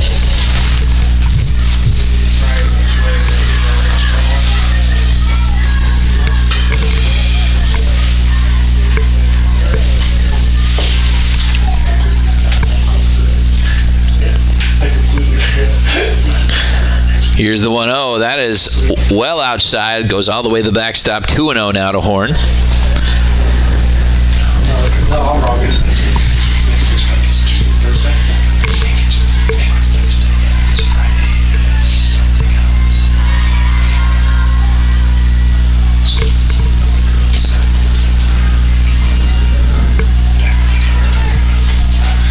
Here's the 2-0.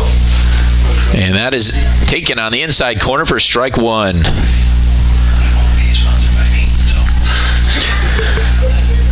Annabella Mondello carrying the load so far for SUNY Poly. And that is low. 3 balls and a strike to Sam Horn. Threw a 4-hit shutout in game one and has come right back out to start game two. Actually has a bigger lead in game two than she did in the first game. And that's ball 4. A leadoff walk for Sam Horn, and that'll bring up Emily Birmingham. Now batting for the Bears, number 1, Emily Birmingham. And now head coach Julie Warner will go out and talk to her pitcher. Actually get some of the mud out of her cleats, but also give her a breather probably. It is still raining, kind of a steady drizzle, and not probably a lot of fun to play in right now.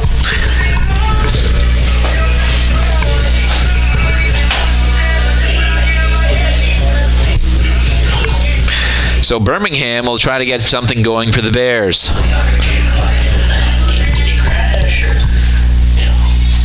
Mondello had 9 strikeouts in game one. Still going strong here in game two. First pitch, swung out and missed by Birmingham.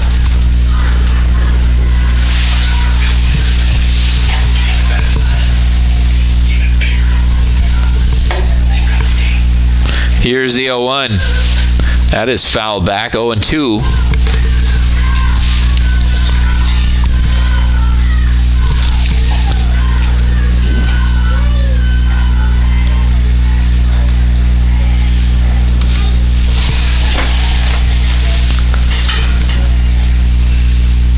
The 0-2 pitch is low, 1-2.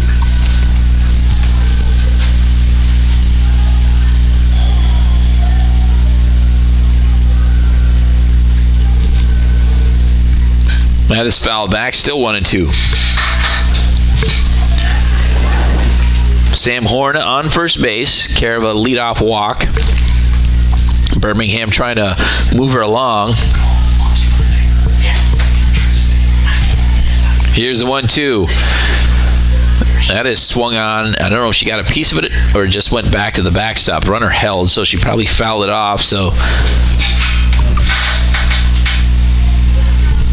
1-2.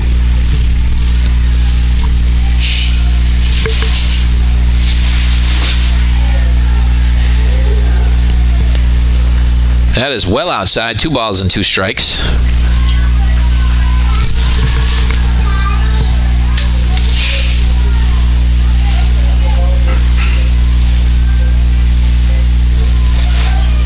Two is low and inside. 3 balls and 2 strikes.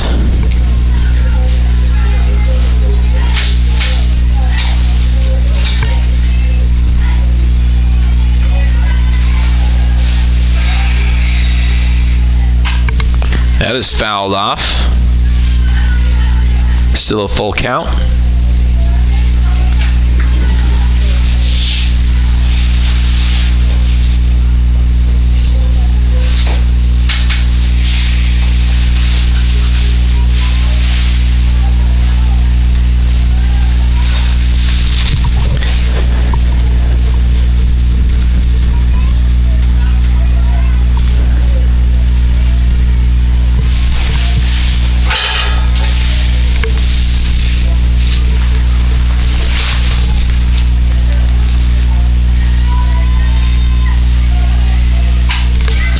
That's hit to short. Higgs goes to second, and Birmingham will reach on the fielder's choice.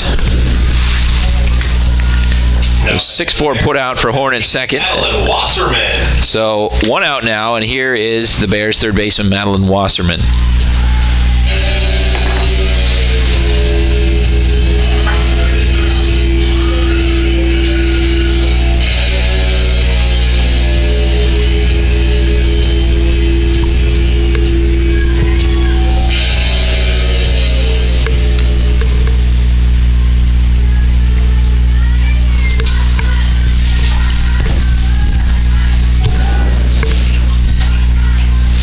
And that goes to the backstop. Birmingham will move down to second on the wild pitch.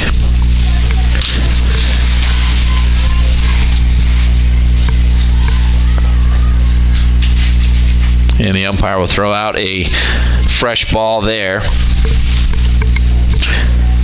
1-0 to Wasserman. Runner at second, 1 out in the bottom of the second. Wildcats up 5-0.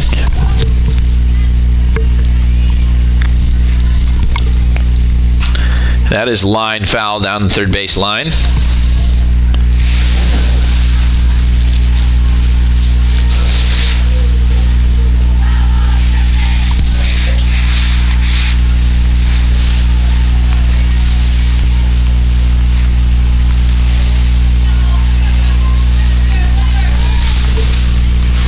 Here's the 1-1.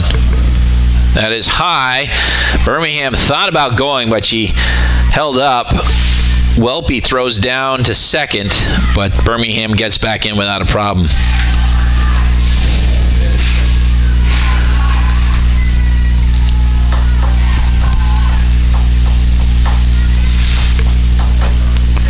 And that is taken for a strike, so 2 balls and 2 strikes now.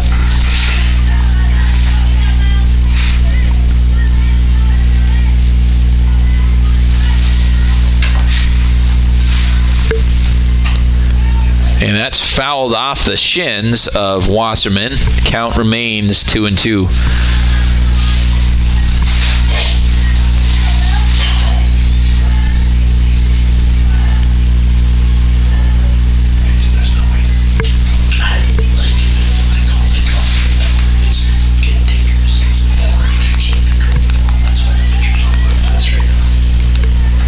That is high. Count is full.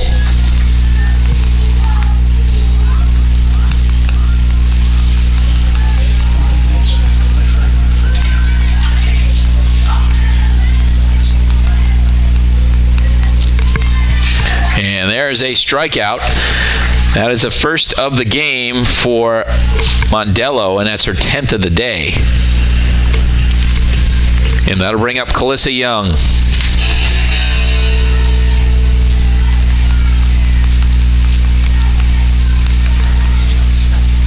That is high. Now batting for the Bears, number 6, Calissa Young.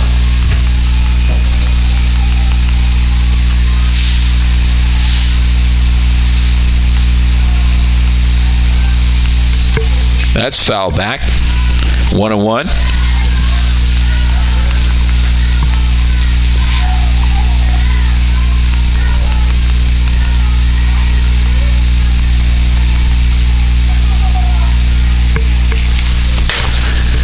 Here's the 1-1. That is high. 2 balls and a strike. Birmingham still at second. Reached on a fielder's choice. Moved to second on a wild pitch.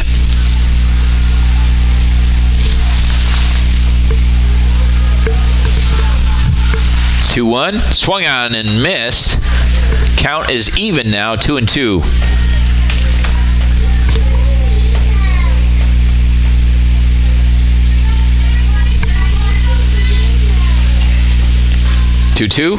Here's a high fly ball in the center field. Turk is underneath it, makes the grab. That retires the side, so the Bears get 1 aboard, but they strand 1.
And we start the top of the third. This will be Kelly Powell leading it off. She grounded out to first in the first inning. And that is taken low for ball one.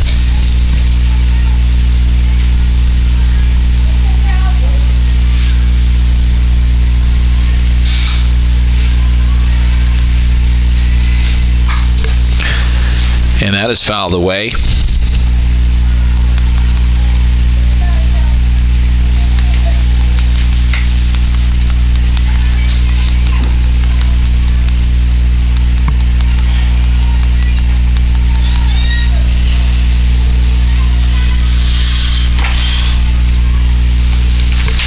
Here's the 1-1. That is low and outside. 2 balls and a strike.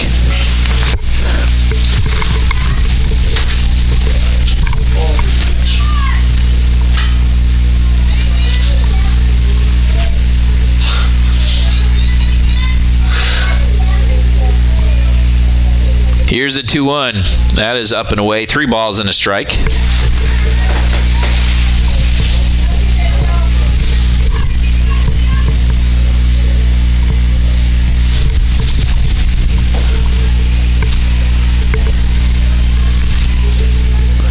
And that is ball 4.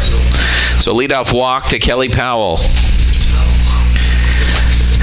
So here is Jolie Welpe, who had a 2-run double in the first. She had a sacrifice fly in game 1, so she's got 3 RBIs today so far. Runner on first, nobody out. First pitch from Horn is low and in the dirt. Ball 1.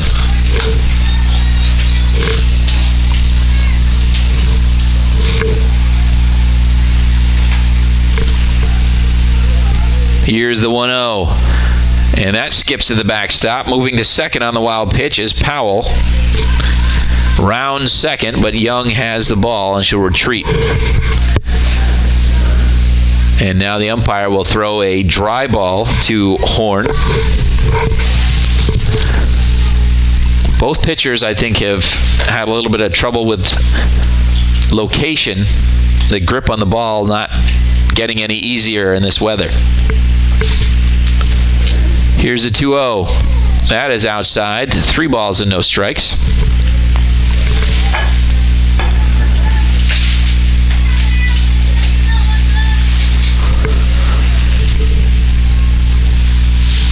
.30 pitch. Just high, and that's ball 4. So second consecutive walk for the Wildcats. Runners at first and second, nobody out. And here is the designated player, Reese Tucker, who had an RBI single in the first.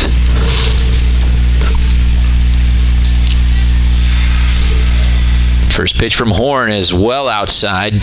1 ball and no strikes.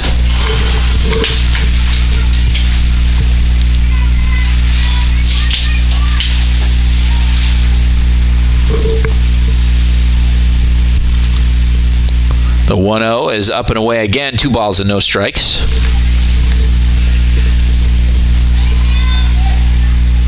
Things seem to be kind of sailing outside on Horn. Here's the 2-0. That is chopped to short. Nice drop, nice dive by Rosick, but everybody's going to be safe. So an infield single for Tucker. But that Rosick even dive there, even though she couldn't get a runner, probably saved a run from scoring. Bases are loaded now. And here's Caitlin Adams.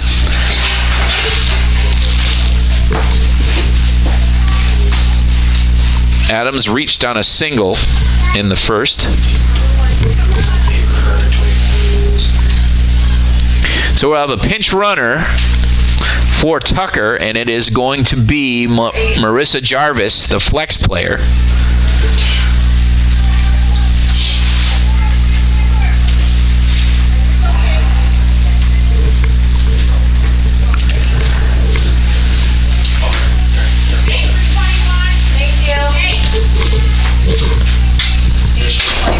They're switching places, so 8's going up, and then 21's going to the... First pitch is lined into right field. That's going to bring in 1, and everybody else will hold. So an RBI single for Caitlin Adams. Powell scored on the play. Welpe will move to third, and Jarvis will move to second. So bases still loaded. Nobody out here in the top of the third. It is 6-0, SUNY Poly. Here is Sarah Edwards.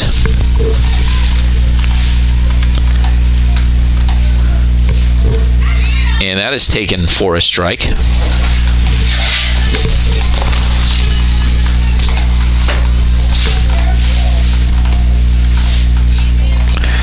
Edwards is 1 for 1 with an RBI. And charges out at that one and misses, so 0-2.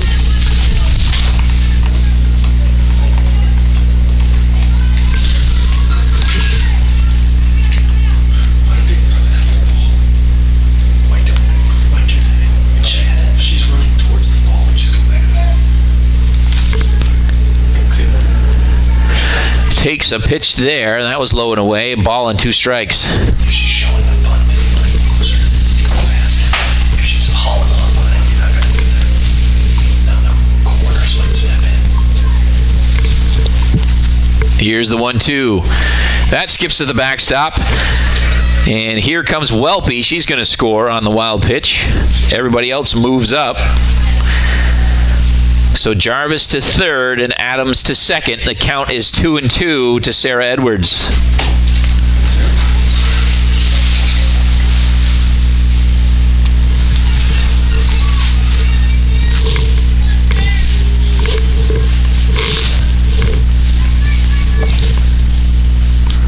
Slaps at that one, misses, skips to the backstop. She's going to reach first on a pass ball. And another run, and that's going to be Jarvis coming in to score.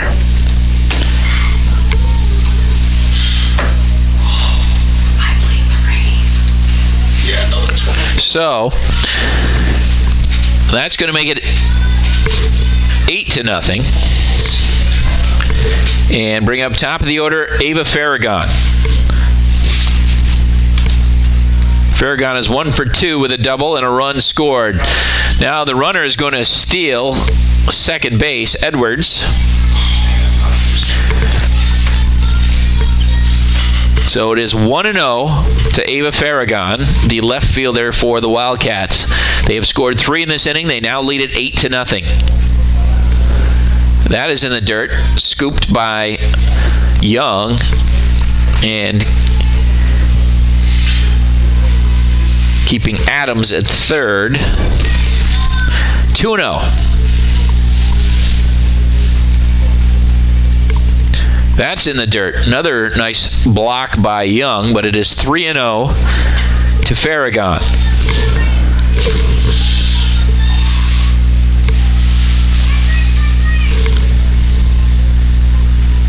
And that is ball 4. So, still looking for the first out here. So we've had a walk, single, and then a dropped third strike. So Horn couldn't catch a break on that one, got a strikeout, and then the runner still reached, and then another walk. So Shelby Higgs will step in. She is 0 for 1 with a walk.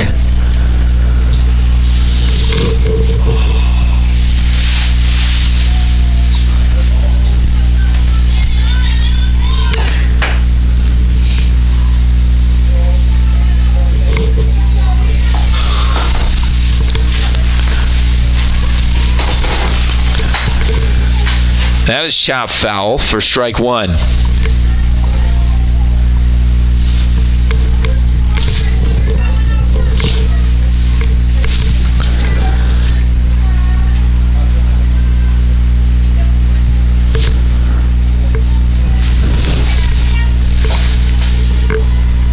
Here's the 0-1. That is outside, a ball and a strike. Mondello, the pitcher, on deck.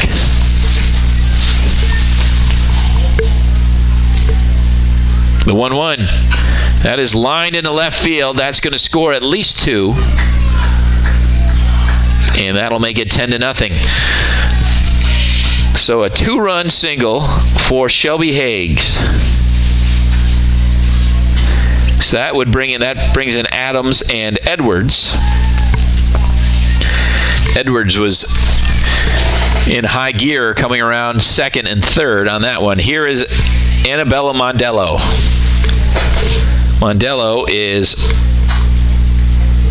and that's foul down the first base line. Mondello is 1 for 2. He reached on a fielder's choice with an RBI and then doubled in the second.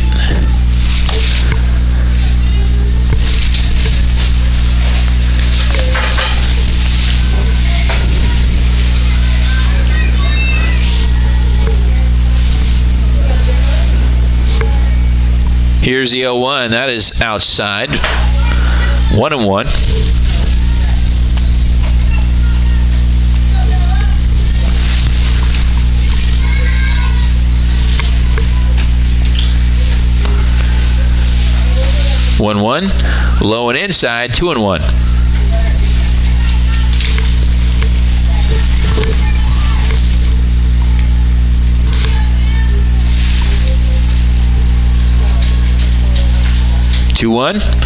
In the dirt, 3 balls and a strike. Runners move, well, they increase their lead, and then they go back.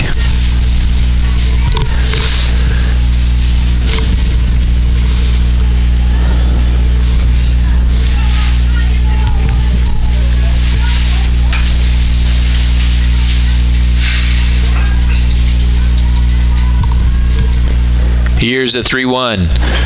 And it's popped up down the third base line. Is it going to stay in play? And I think... Was that Wasserman or Rosick? So Wasserman making the catch in foul territory. So there's the first out of the third inning. And that'll bring up Olivia Turk. And that is low and inside for ball 1. Turk is 1 for 2. Grounded into a 6-3-2 double play to end the second. And that's going to hit her and load the bases. So Farragon moves to third. Higgs to second. And that'll bring up Kelly Powell. Powell led off this inning with a walk and came around to score.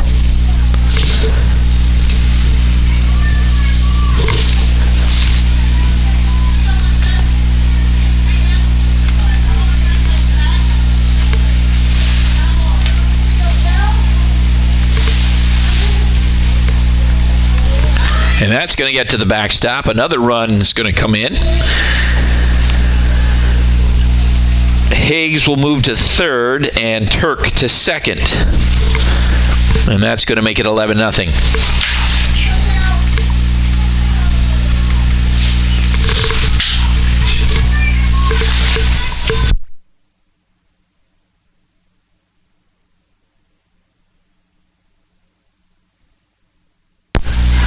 And that pitch is high, 2 balls and no strikes. Nice.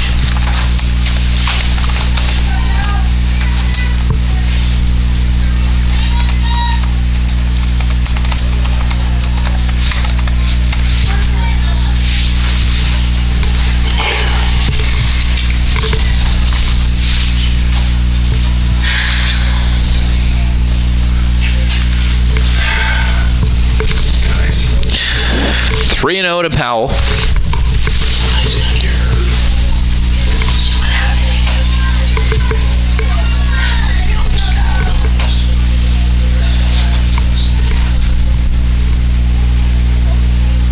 And that is high, ball 4. Bases loaded again. And Jolie Welpe comes up. She is 1 for 1 with a 2-run double in the first. She walked and scored earlier this inning.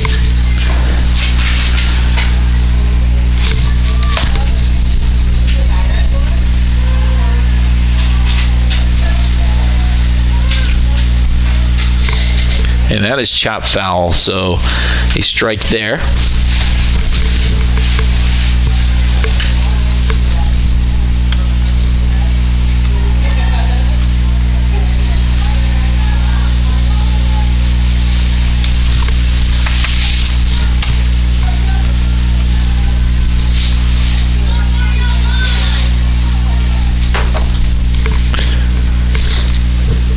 Here's the 0-1 to Welpe. That is well outside. 1-1.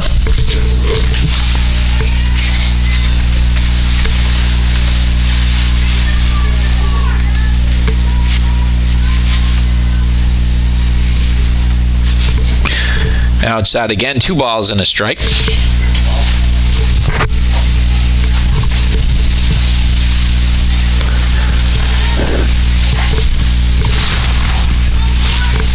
Here's the 2-1, and that catches the outside corner. 2-2.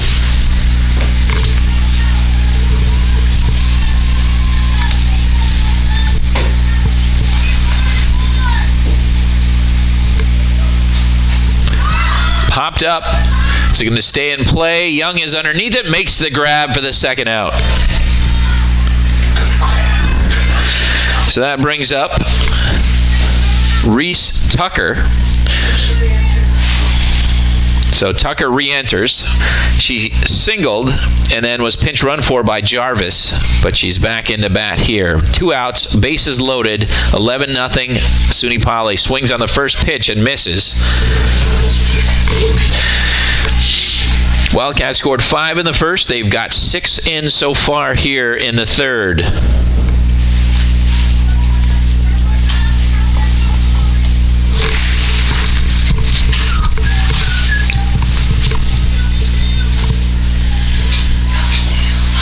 Here's the 0-1. That is outside. 1-1.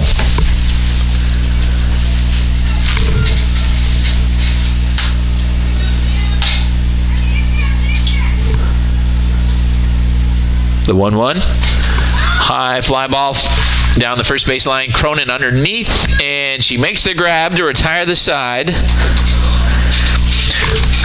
But the Wildcats score 6 more. They lead at 11-0 as we head to the bottom of the third.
So Sophia Pleat chops to shortstop.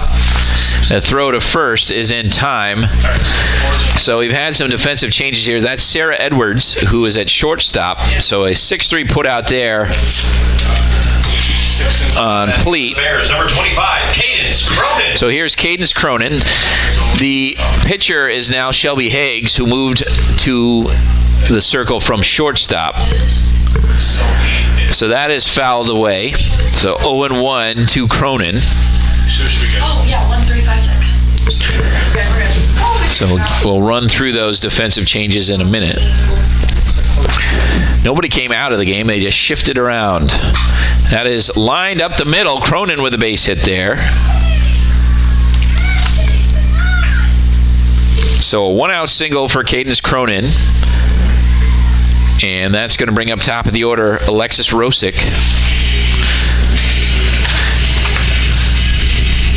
So with the Wildcats up 11-0, Higgs takes over the pitching for Mondello, who has been very sharp for a game and a half. And the Bears aren't sad to see her go. And that is chopped to short, picked up there by Sarah Edwards, goes to second in time to get Cronin. Rosick reaches on the fielder's choice.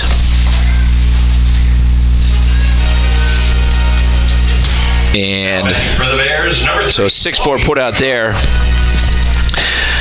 Well, 23 stolen bases on the season for Alexis Rosick. She is one shy of the single-season record for the Bears. And immediately goes after number 24, and she's going to get there without a throw as the ball was in the dirt. So Alexis Rosick has tied the Bears' single-season stolen base record. She has 24 steals.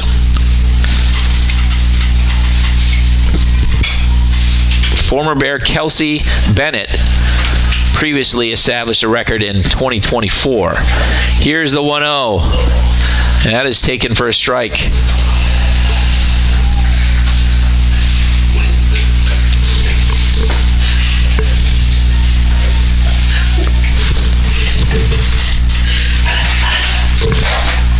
And there goes Rosick again.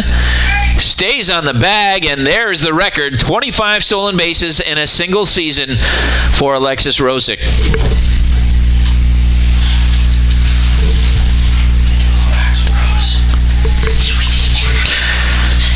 Should I say that, man?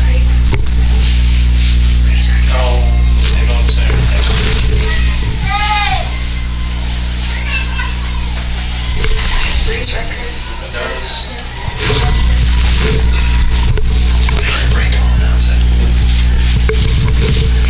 So here's the 2-1 to Cuttriff. And that's taken inside for a strike. 2-2.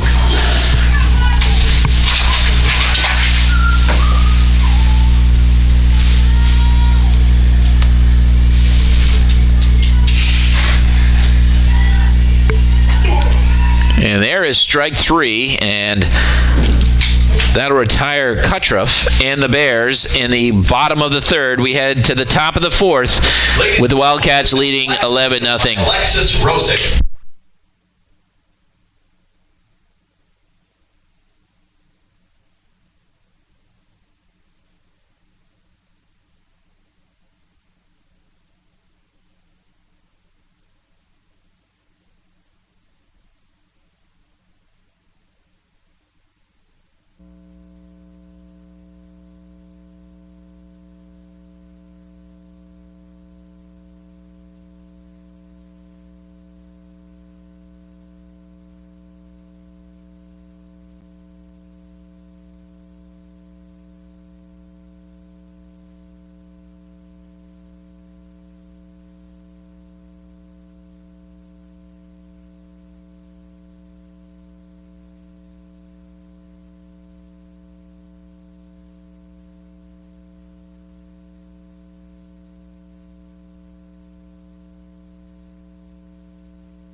So there is a ball one high to Caitlin Adams to lead off the top of the fourth.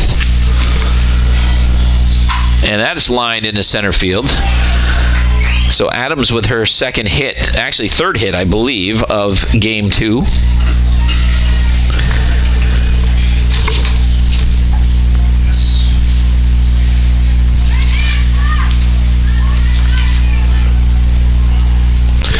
And that's going to bring up Sarah Edwards, who started the game at third base and has moved to short. What's the password?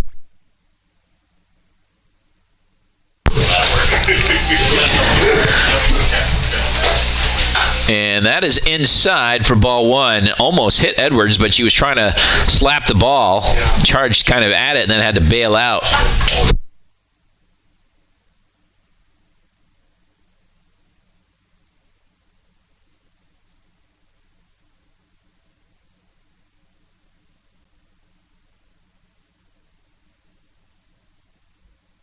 So there's a stolen base for Caitlin Adams.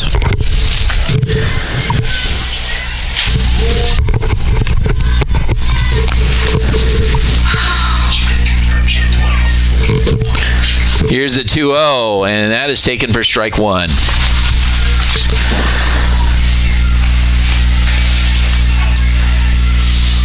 So Sarah Edwards with a 2-1 count now.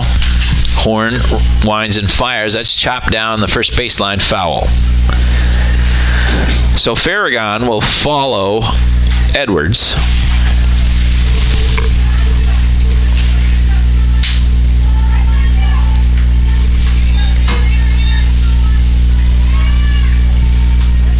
And that is up and in.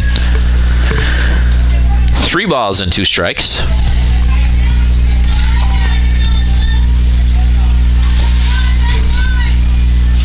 Here's a 3-2. Chopped to second base. It'll skip past Cutruff. Pleat was backing. Actually, it's Gray backing up the play, but there was no play to make. She kept the ball from going into the outfield, though, and the runner Adams moves to third, so a single for Edwards. And that'll bring up Farragon, who is 1 for 1 with a double, a walk, and 2 runs scored. And there's a line drive base hit to left field that's going to bring in Adams and make it 12-0. Edwards moved to second, and Farragon is at first. So an RBI there for Farragon. And that's going to bring up Shelby Higgs, who is now the pitcher for the Wildcats. She walked, she popped up to the pitcher in the second inning, and she had a 2-run single in the third. That is high for ball one.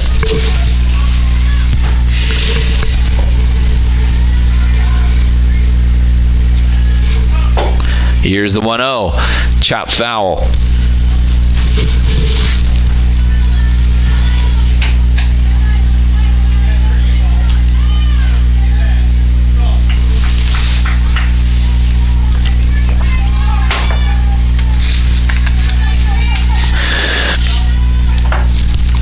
The 1-1.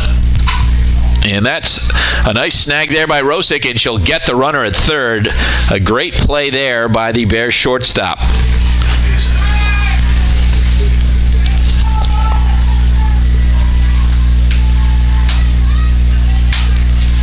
So 6-5 put out there. Higgs now on first. Farragon moves to second, and that brings up Mondello, who started both games as a pitcher. Now he's moved to first, I believe. That's pop foul down third base line.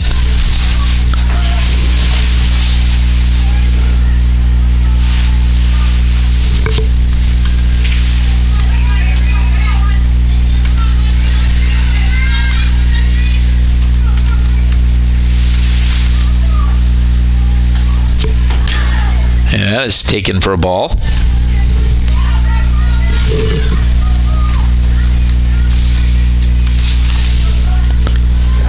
Here's the 1-1. That is popped up. Rosick underneath it, calls for it, makes the grab for the second out. So here is SUNY Poly center fielder Olivia Turk. She singled and scored in the first, grounded into a double play in the second, and was hit by a pitch in the third.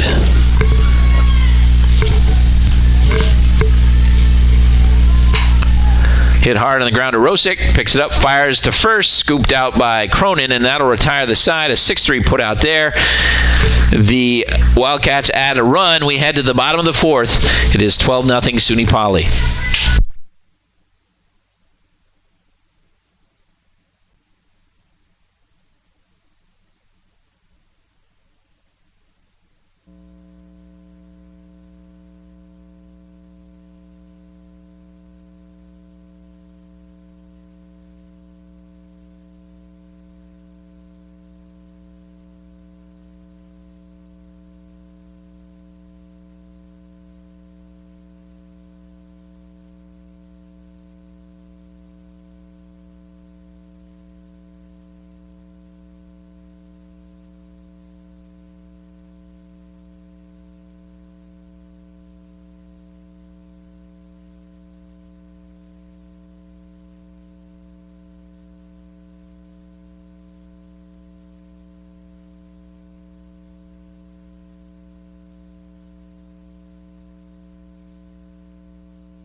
So here's Peyton St. Clair to lead off the bottom of the fourth. She is 0 for 1, lined out to the pitcher in the first inning.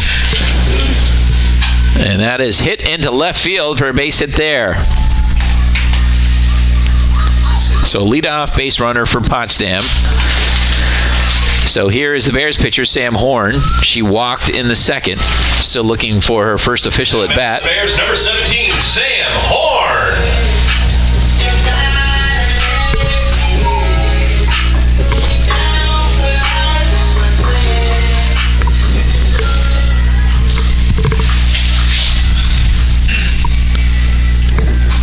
And that is hit off the hands to short.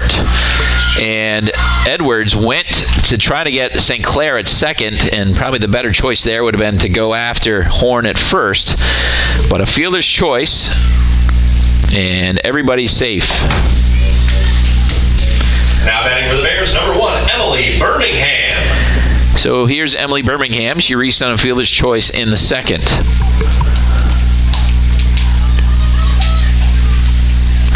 And a strike taken there.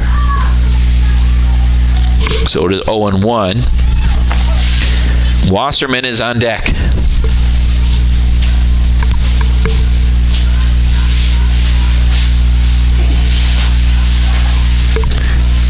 That is taken low for a ball.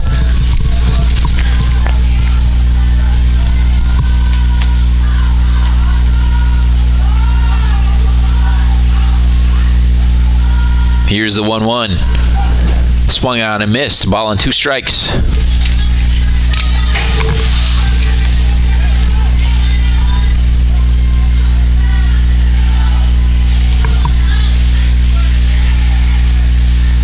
The 1-2. Low and inside, 2-2.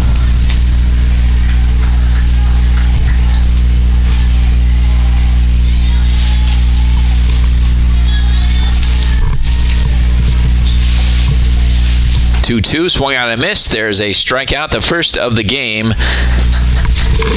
for Shelby Higgs.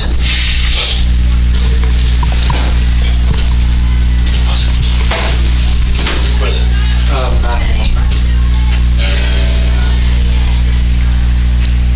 And there is a pitch low to Wasserman, gets to the backstop, and the runners move up. Now batting for the Bears, number 15, Madeline Wasserman.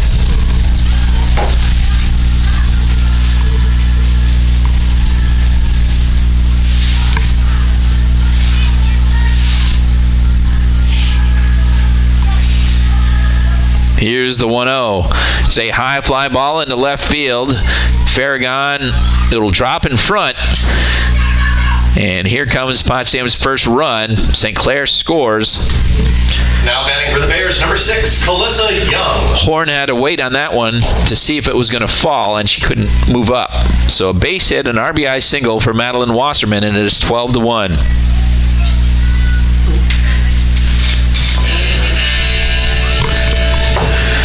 So here's Calissa Young with 1 out and runners at first and second. That's low and inside for ball 1.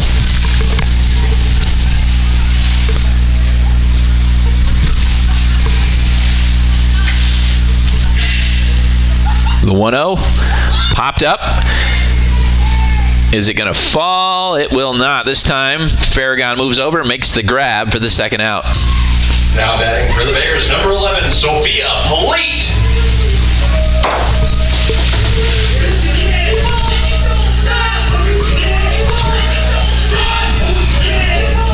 So here's Sophia Pleat, the Bears left fielder. She grounded out to short in the third. That is chopped off the glove. Actually, the foot, I think, of Marissa Jarvis at second base. And everybody's going to be safe. So a base hit there for Pleat. Bases are loaded. 2 outs for Cadence Cronin.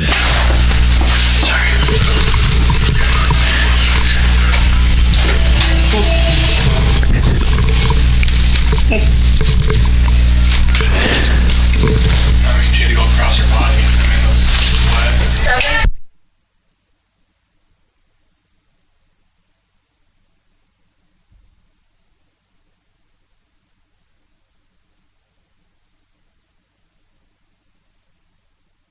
So Sarah Richards will pinch run for Sophia Pleat. Pinch running for the Bears, number 7, Sarah Richards. So here is Cadence Cronin with the bases loaded. Higgs winds and fires. That is popped up into shallow right field. Coming in is going to drop between Powell and Jarvis. And that's going to score 2 runs. So a 2-run single for Cadence Cronin. And the Bears showing some life here. That makes it 12-3. And that'll send up top of the order Alexis Rosick. Now batting for the Bears, number 2, Alexis Rosick.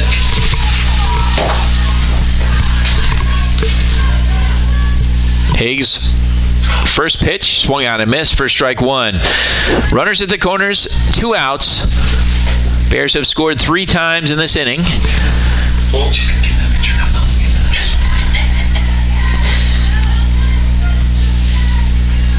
Here's the 3-1, and that's going to scoot away from the catcher, and it is now 12-4 as Richards comes in to score.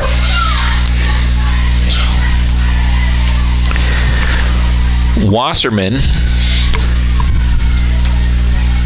actually it was Wasserman who scored.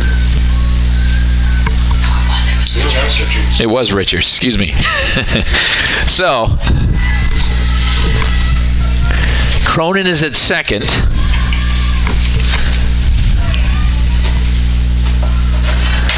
And there's a strike to Rosick, 1-2 now.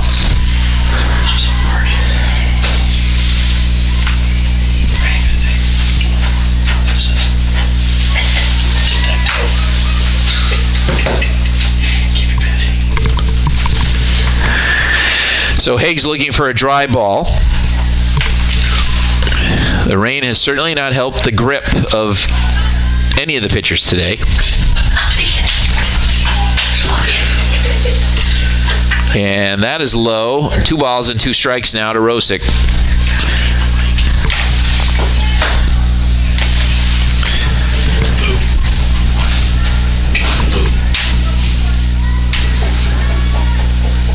The 2-2 is to the backstop, and that'll move Cronin to third base.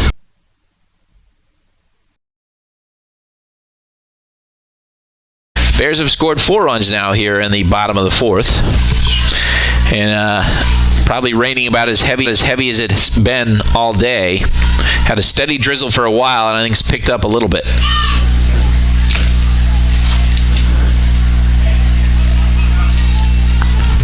Here's the 3-2. And there's a walk to Rosick. And that'll keep the Bears alive here. Runners at the corners with 2 outs.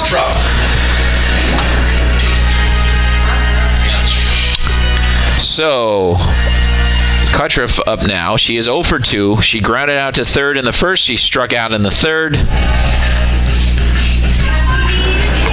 Trying to keep things going here.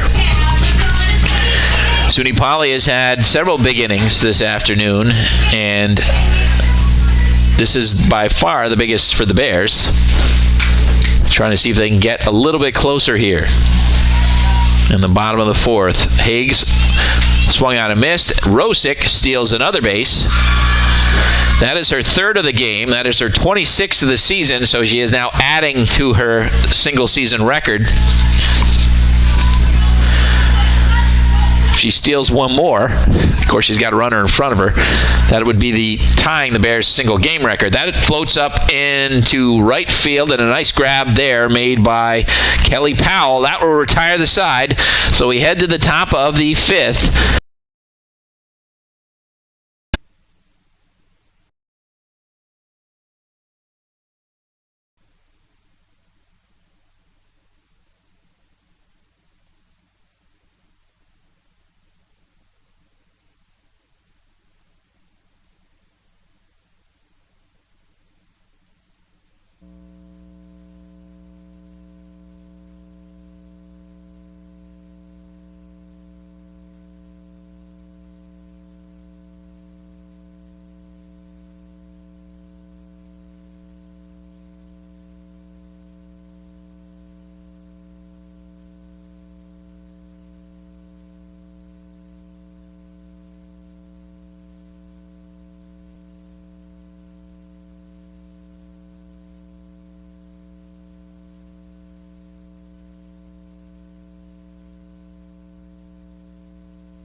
So here's Kelly Powell, the lead off the top of the fifth. First pitch from Horn is low and inside for ball one.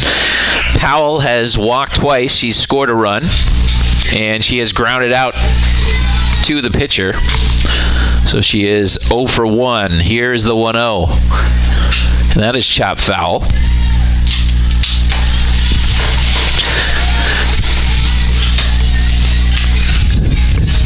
Play the bottom of the inning.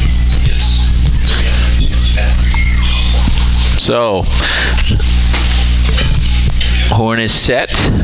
Here's the 1-0. And that's a base hit up the middle.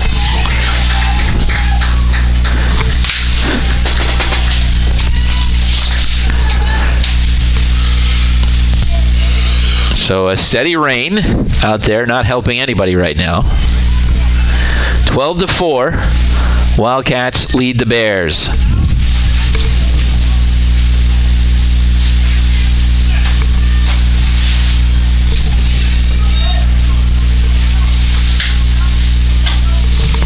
Here's the first pitch to Welpe, taken for a strike.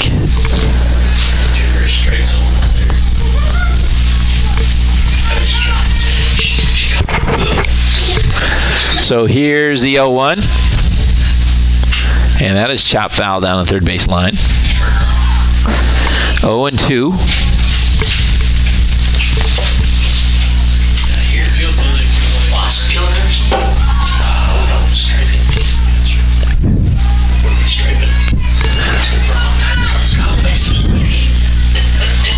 Here's the 0-2. And that is low. That'll skip past Young, and the runner, Powell, will go to second.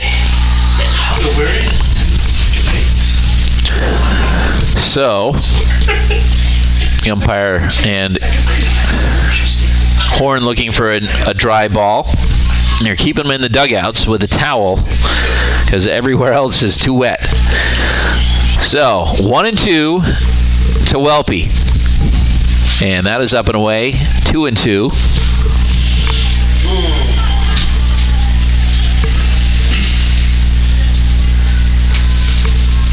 2-2 pitch is in the dirt. That'll skip to the backstop. Moving to third is Powell.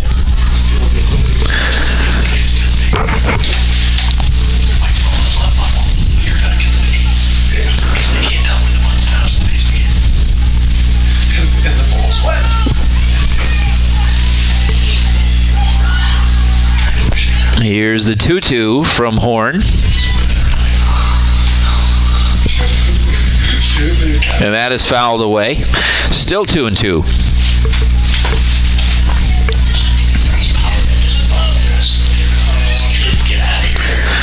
So far, SUNY Poly 12 runs on 15 hits, no errors. The Bears 4 runs, 5 hits, 1 error.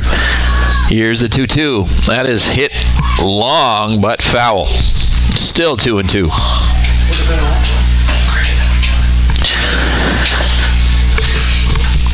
So Welpe looking to straighten that one out. Here's the 2-2. That is in the dirt. That will skip to the backstop. And actually, they're going to send the runner back and hit Welpe, I think, in the foot. So she's going to reach first. And Powell will go back to third base. And that's going to bring up Reese Tucker, the designated player. Tucker had an RBI single in the first. She had a single and scored in the third. And she also popped out in the third.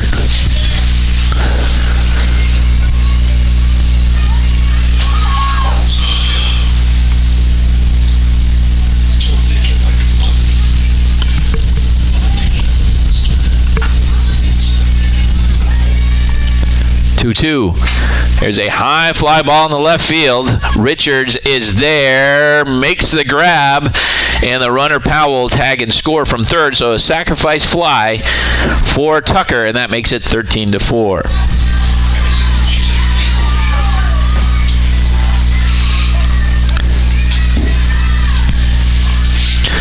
So that's the first out of the inning, and that brings up Caitlin Adams. Adams is 3 for 3.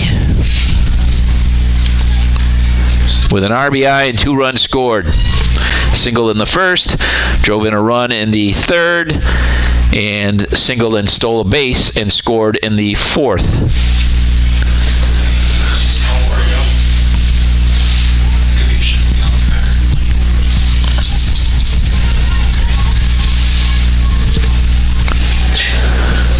First pitch is low and away for ball 1. Sarah Edwards is on deck for the Wildcats. Here's the 1-0. And that is low and in the dirt. And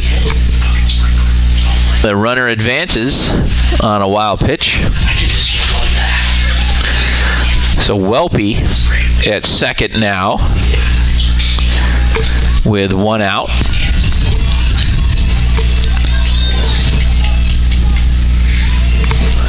Here's a 2-0. That is high. 3 balls and no strikes. So 3-0. 1 out. Runner at second. Here's the pitch. And that's taken for a strike.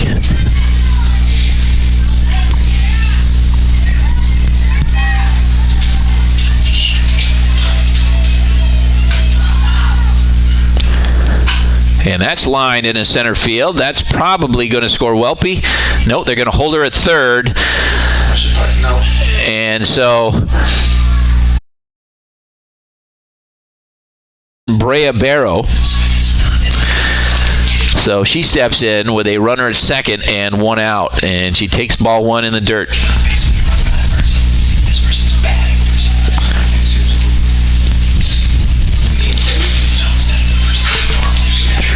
So it is 14-4 with the Wildcats leading here in the top of the 5th. They've scored twice this inning, and that one is low. So it is 2-0 now to Barrow.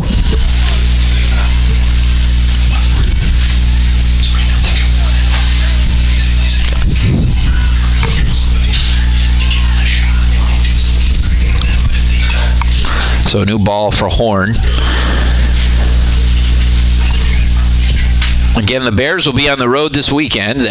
They will be at Buffalo State, I believe, on Friday, and then Fredonia on Saturday. Okay, that is correct. Wasn't sure I had the order right. So that is and I believe they called the runner for leaving early. So that's the second out. And Barrow, still 2-0, I believe. And now Barrow steps out. It is 2-1 actually to Barrow. That was a strike.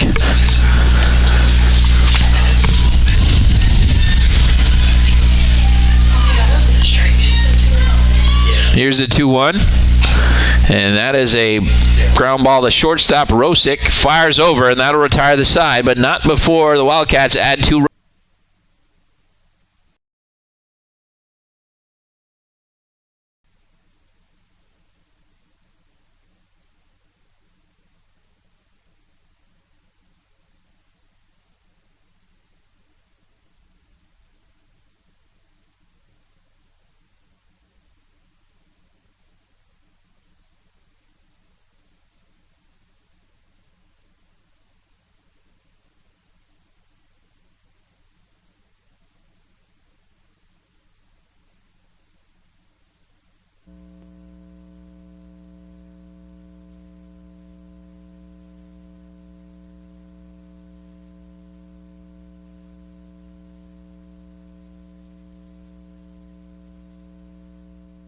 So here's St. Clair to lead off the bottom of the 5th. First pitch is popped up into left field. Farragon underneath it, makes the grab for the first out. Now batting for the Bears, number 17, Sam Horn. So here is Horn. She walked in the second and reached in on a fielder's choice and scored last inning.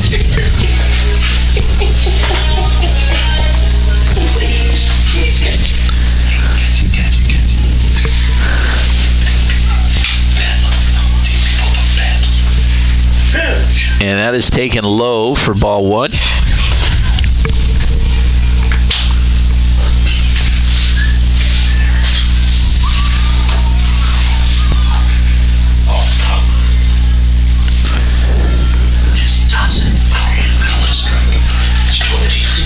So it is 2-0 to Horn. Birmingham is on deck for the Bears.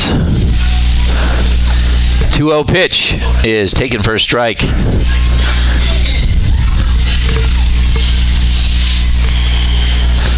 God. Oh, I can see it.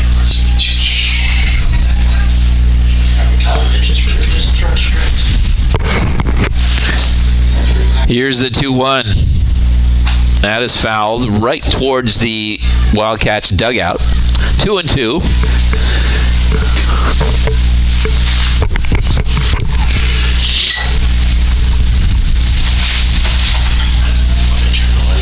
And we've had a steady rain for much of this contest. It wasn't too bad for the first game. Here's the 2-2. That is low in the dirt. 3-2 now to Horn.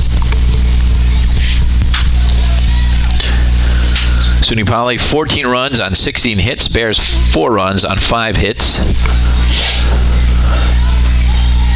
Here's a 3-2. That is low in the dirt. Ball 4. So Birmingham will step in with 1 out. Now batting for the Bears, number 1, Emily Birmingham.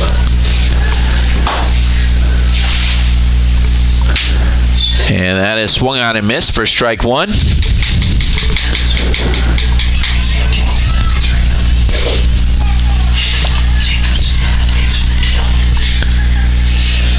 Here's the 0-1. That is low in the dirt. 1-1.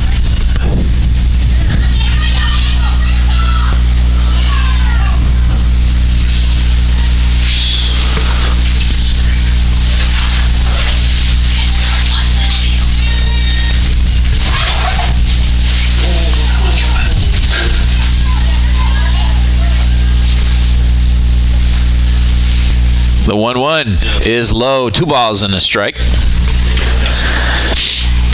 Get a new ball there.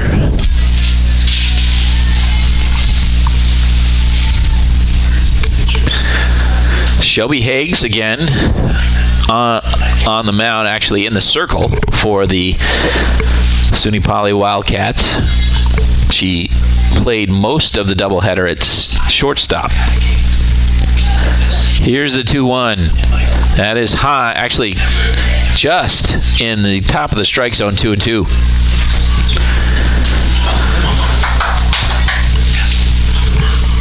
Sam Horn at first, 1 out. And here's Birmingham. That is low.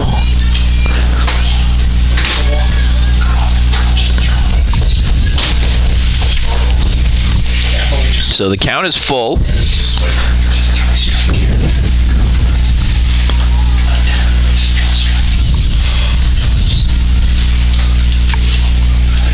Here's a 3-2, and that is foul back. Count remains full.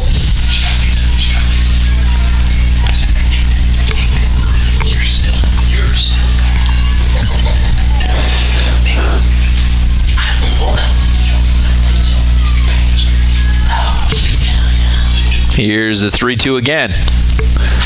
And that is lined into center field for a base hit. Runners at first and second with 1 out. And that is going to bring up Madeline Wasserman. Now batting for the Bears, number 15, Madeline Wasserman. Wasserman struck out in the second, and she had an RBI single in the fourth.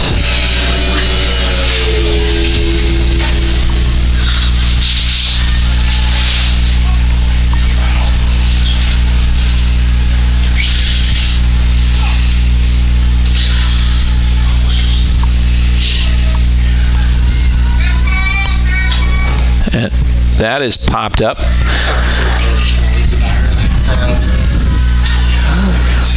And so Horn is called out for leaving second early.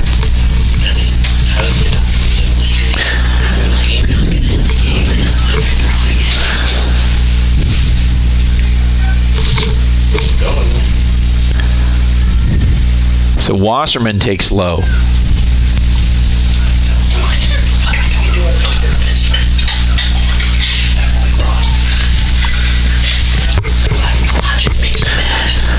One and 0. 2 outs here. Runner at first. Bottom of the fifth. 14-4 Wildcats. Here's the pitch. And that skips low. And Birmingham moves to second. 2-0.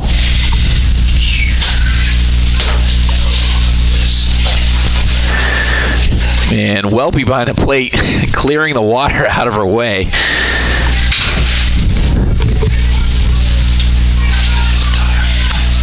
Kicking the puddles. Here's the 2-0. That is high. 3 balls and no strikes.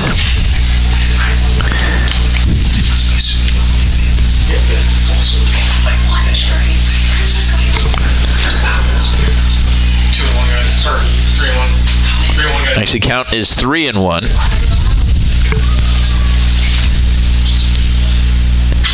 That is hit high and deep into right center field. That's going to go to the fence. And here comes Birmingham. She's going to score.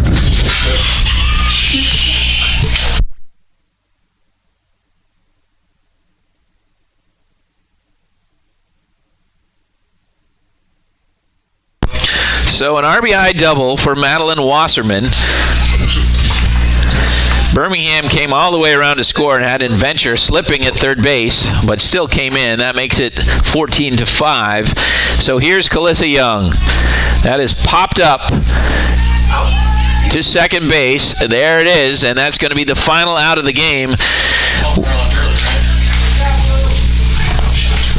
And that's going to be the end of this one. The Wildcats complete the sweep with a 14-5 victory. They took game one 4-0. The conditions got worse as the day went on, but it didn't change the outcome. So that was our final broadcast of the 25-26 school year. We'll be back on September 1st with women's volleyball.